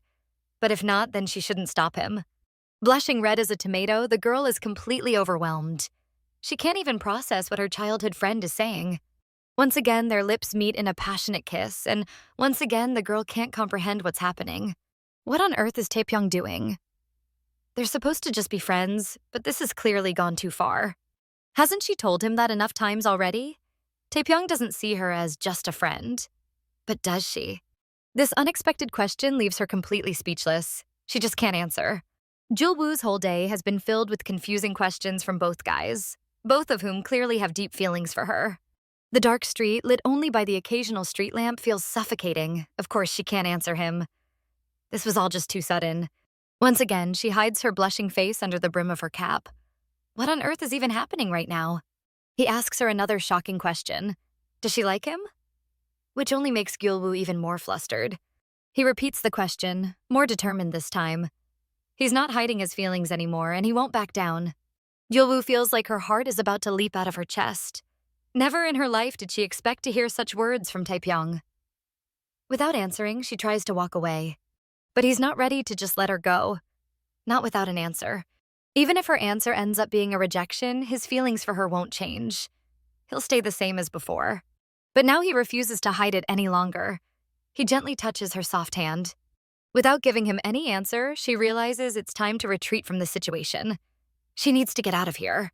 Yeah, not the best situation. He's left standing all alone again, without an answer, abandoned by Gyul-woo. The girl collapses onto her bed, drained after such a strange and unpleasant day.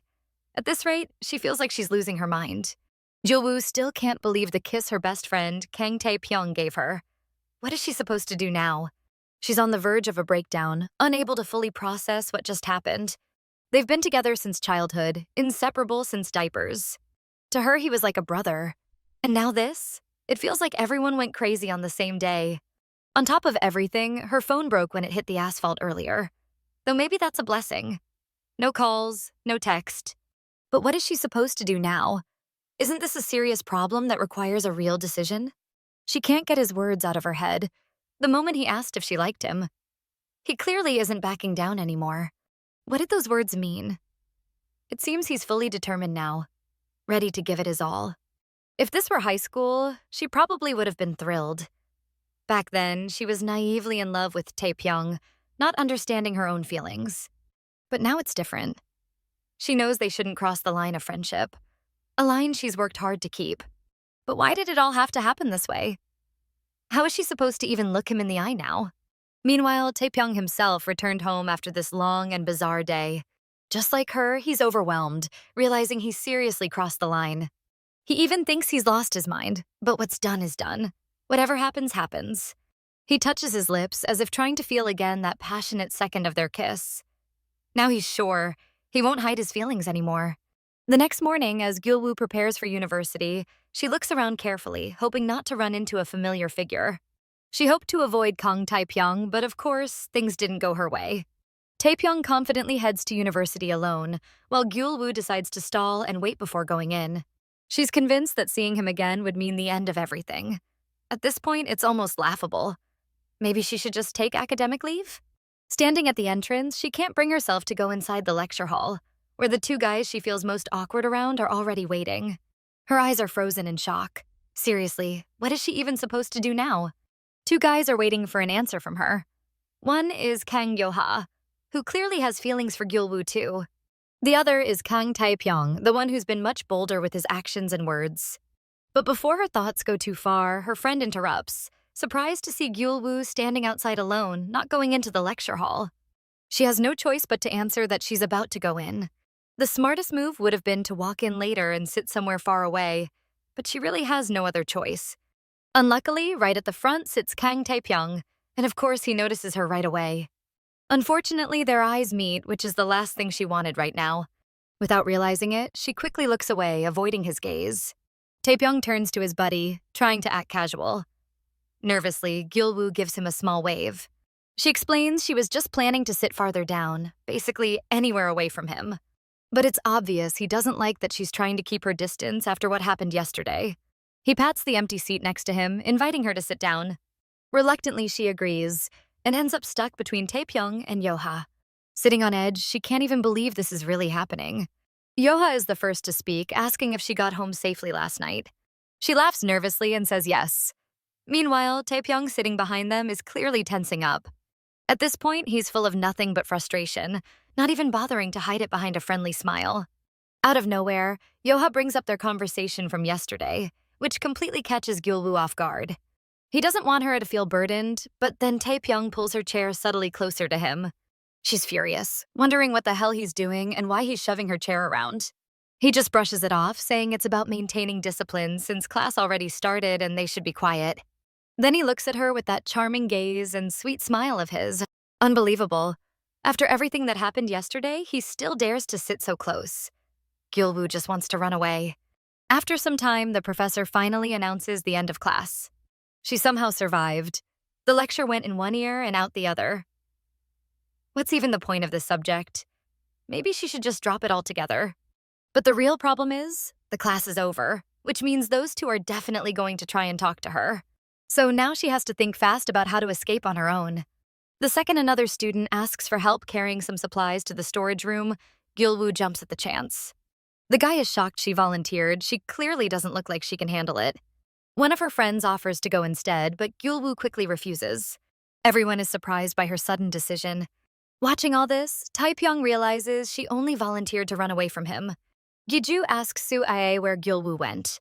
The assistant professor had asked her to take something to storage, and Han Gyul-woo told them to go ahead without her. And honestly, she couldn't be happier. What a relief. At least for today, she won't have to face Gyul-woo. And she hopes to make up for what happened by walking with Taipyong later. Breathing heavily, Gyul-woo struggles through the hallways with the huge, heavy box. Looks like she really did everything she could just to avoid Kang Tae-pyeong. But of course, he's not the only problem. She sets the box down, finally catching her breath. She knows she can't run from him forever. Sooner or later, she'll have to give him an answer. Right then, Taipyong shows up, clearly ready to help his best friend. He knows perfectly well she pulled this whole stunt just to get away from him. She tries to play it off, saying she only wanted to help the professor's assistant. But to him, it's already obvious, no matter what excuse she makes. She keeps trying to defend herself, but she's already running out of patience. Her fake seriousness and anger only make Taipyong laugh and smile even more.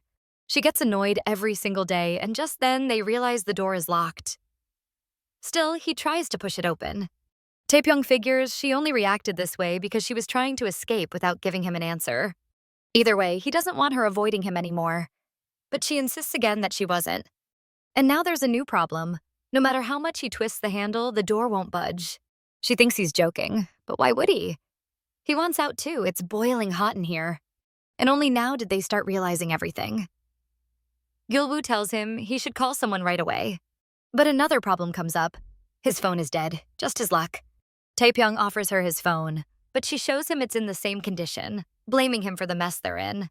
She starts panicking, already about to try breaking the door down by force. Loud bangs echo through the place, but it's useless. There won't be any more classes today, and nobody's coming back until tomorrow. Taipyong, on the other hand, seems way less stressed than his friend. His logic, just wait until someone shows up, since nothing else can be done. Gyul-woo is shocked. How can he be this calm even now?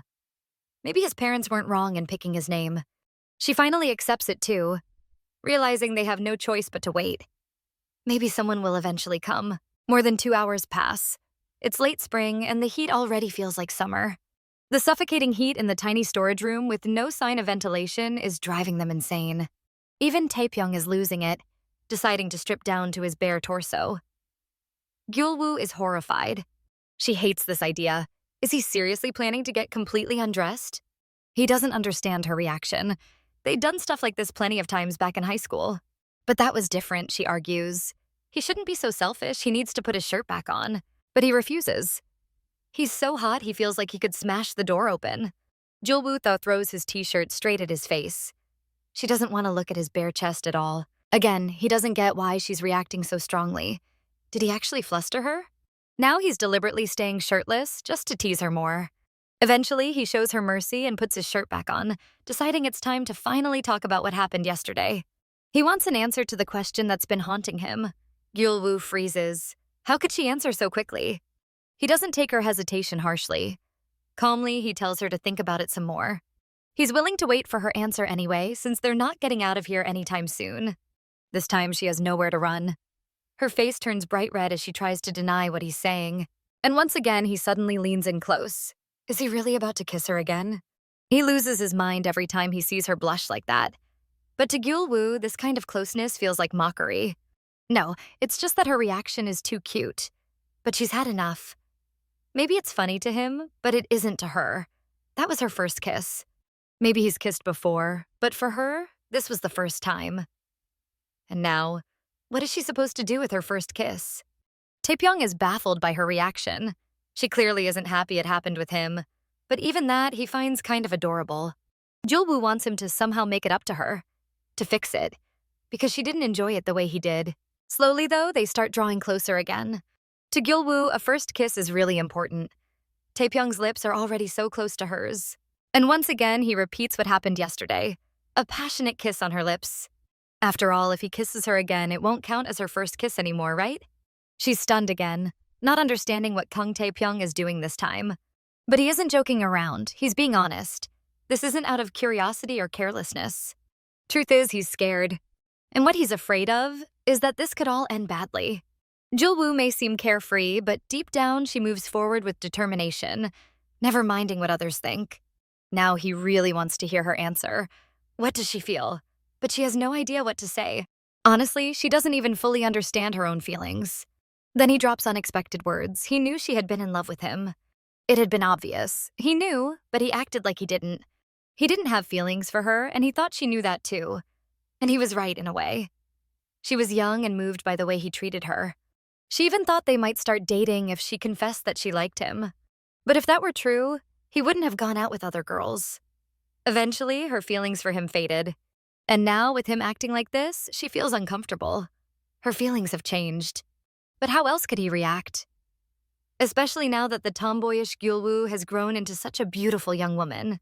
He doesn't fully understand his own feelings either. She was always just a friend. But at some point, she started looking prettier and prettier to him. His words leave Han Gyul-woo utterly embarrassed. Even he doesn't know anymore. Do you really need a reason to like someone? Does it ever happen because you choose it? Let Gyul-woo think about it more simply. Just because she's hesitating doesn't mean she doesn't like him. And how did he come to that conclusion? Taipyong seems like a madman. He's ready to make her admit that she can't live without him, just because it takes time. They've already kissed, so this will be a belated confession. His words are already starting to scare her. He seems crazy, claiming he's just trying not to make the situation tense so she won't run away from him again. She can't say anything to him right now, but that doesn't mean she agrees. Can she even trust him? It's not that she has no feelings, she just needs to see where her heart leads. The guy notices she's hot and suggests she take something off. This annoys her even more. He's literally suggesting she undress, but he only meant her hoodie. He turns around to give her space to remove it. He's not that reckless. In that case, let him do it. He teases her again. Nothing to see here, he jokes. He closes his eyes, but still peeks at her with one eye. She hasn't even started when she notices his intense gaze. He gets a solid whack on the head for that. If it happens again, he'll be in the news tomorrow. She finally removes the hoodie, sighing in relief as the heat subsides. Now he can turn back. And indeed, it feels cooler.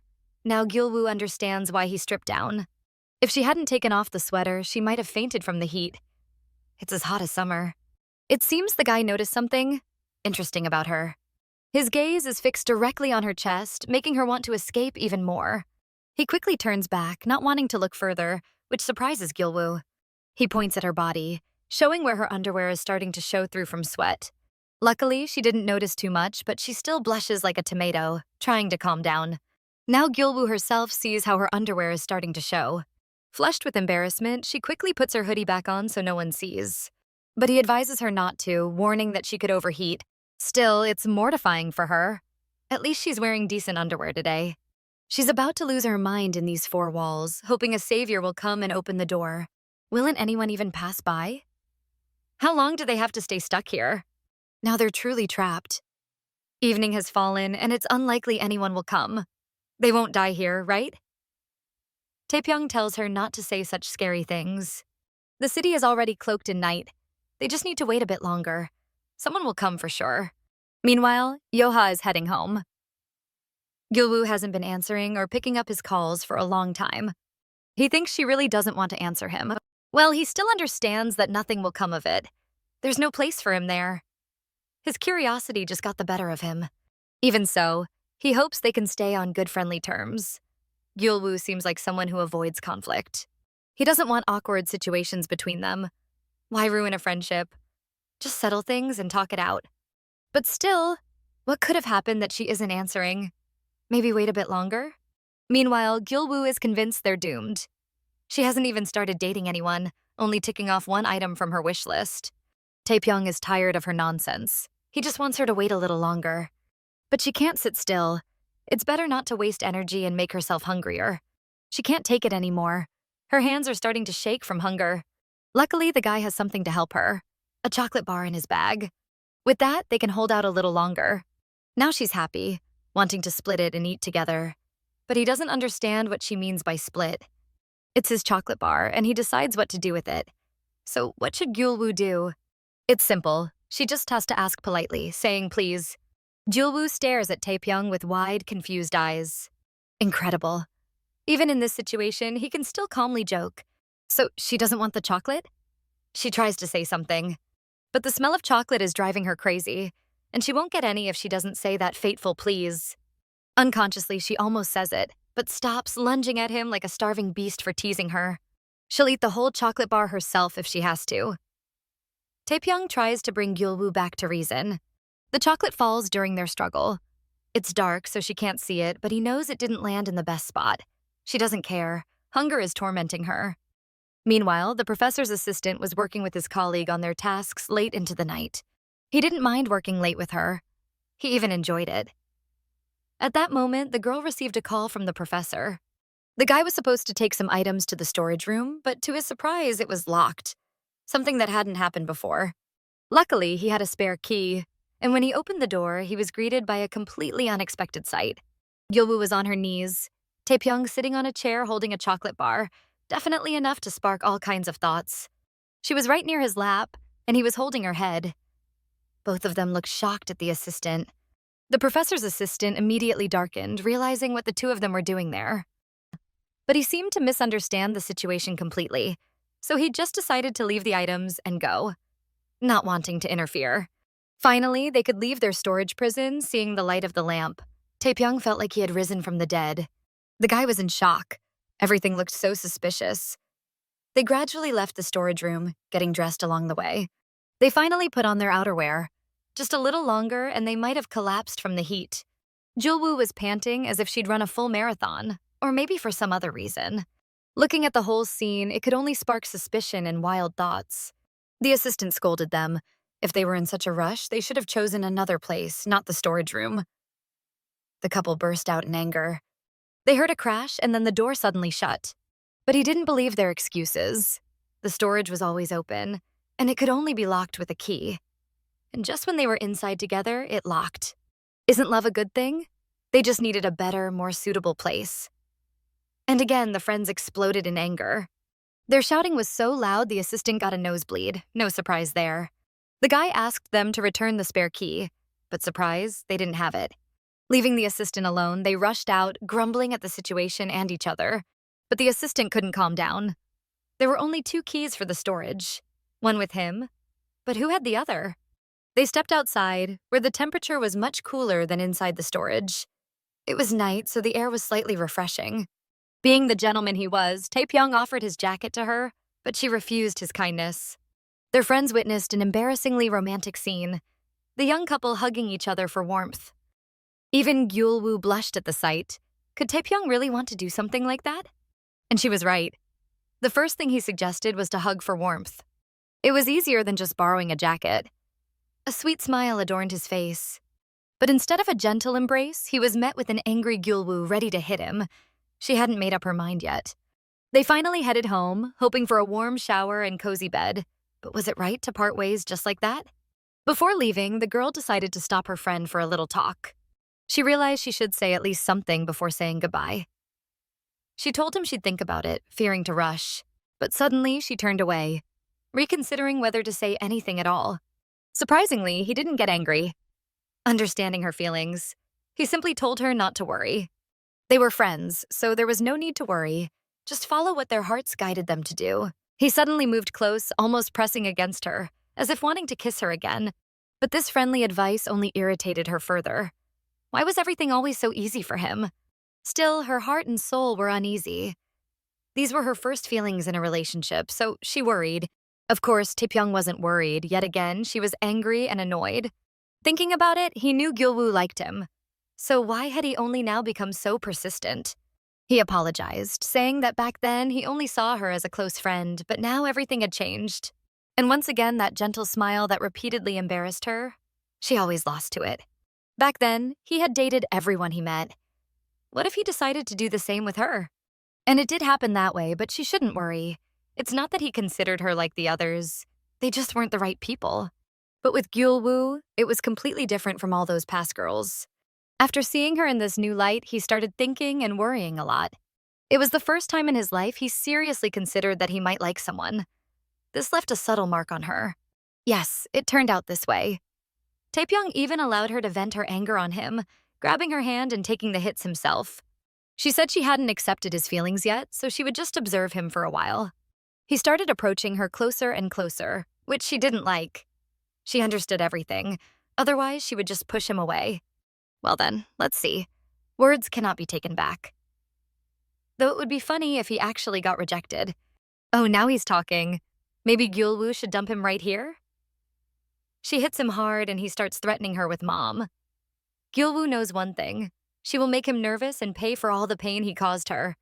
Thank you so much for staying with me until the end of this video. What I love about this story is how it shows the complicated yet sweet bond between Gyul-woo and Taipyong. Even though they've known each other since childhood, it's clear that their feelings have started to shift into something deeper, even if neither of them dares to admit it openly. I really enjoyed the mix of awkward moments, Gyul-woo's stubbornness and shyness, and Taepyeong's quiet protectiveness that sometimes turns into teasing. It feels realistic. Love here isn't sudden and dramatic, but something that quietly grows from years of friendship, shared memories, and small gestures. Stories like this remind me why I've always loved the childhood friends to lovers trope. It's about trust, care, and that special warmth you get only when someone has known you almost your whole life. It's sweet, a bit clumsy, but very touching. Thanks for watching. If you enjoyed this review, don't forget to like, subscribe, and hit the notification bell so you never miss a new video. Let me know in the comments what you thought of this story and what manhwa you'd like to see next. See you in the next installment.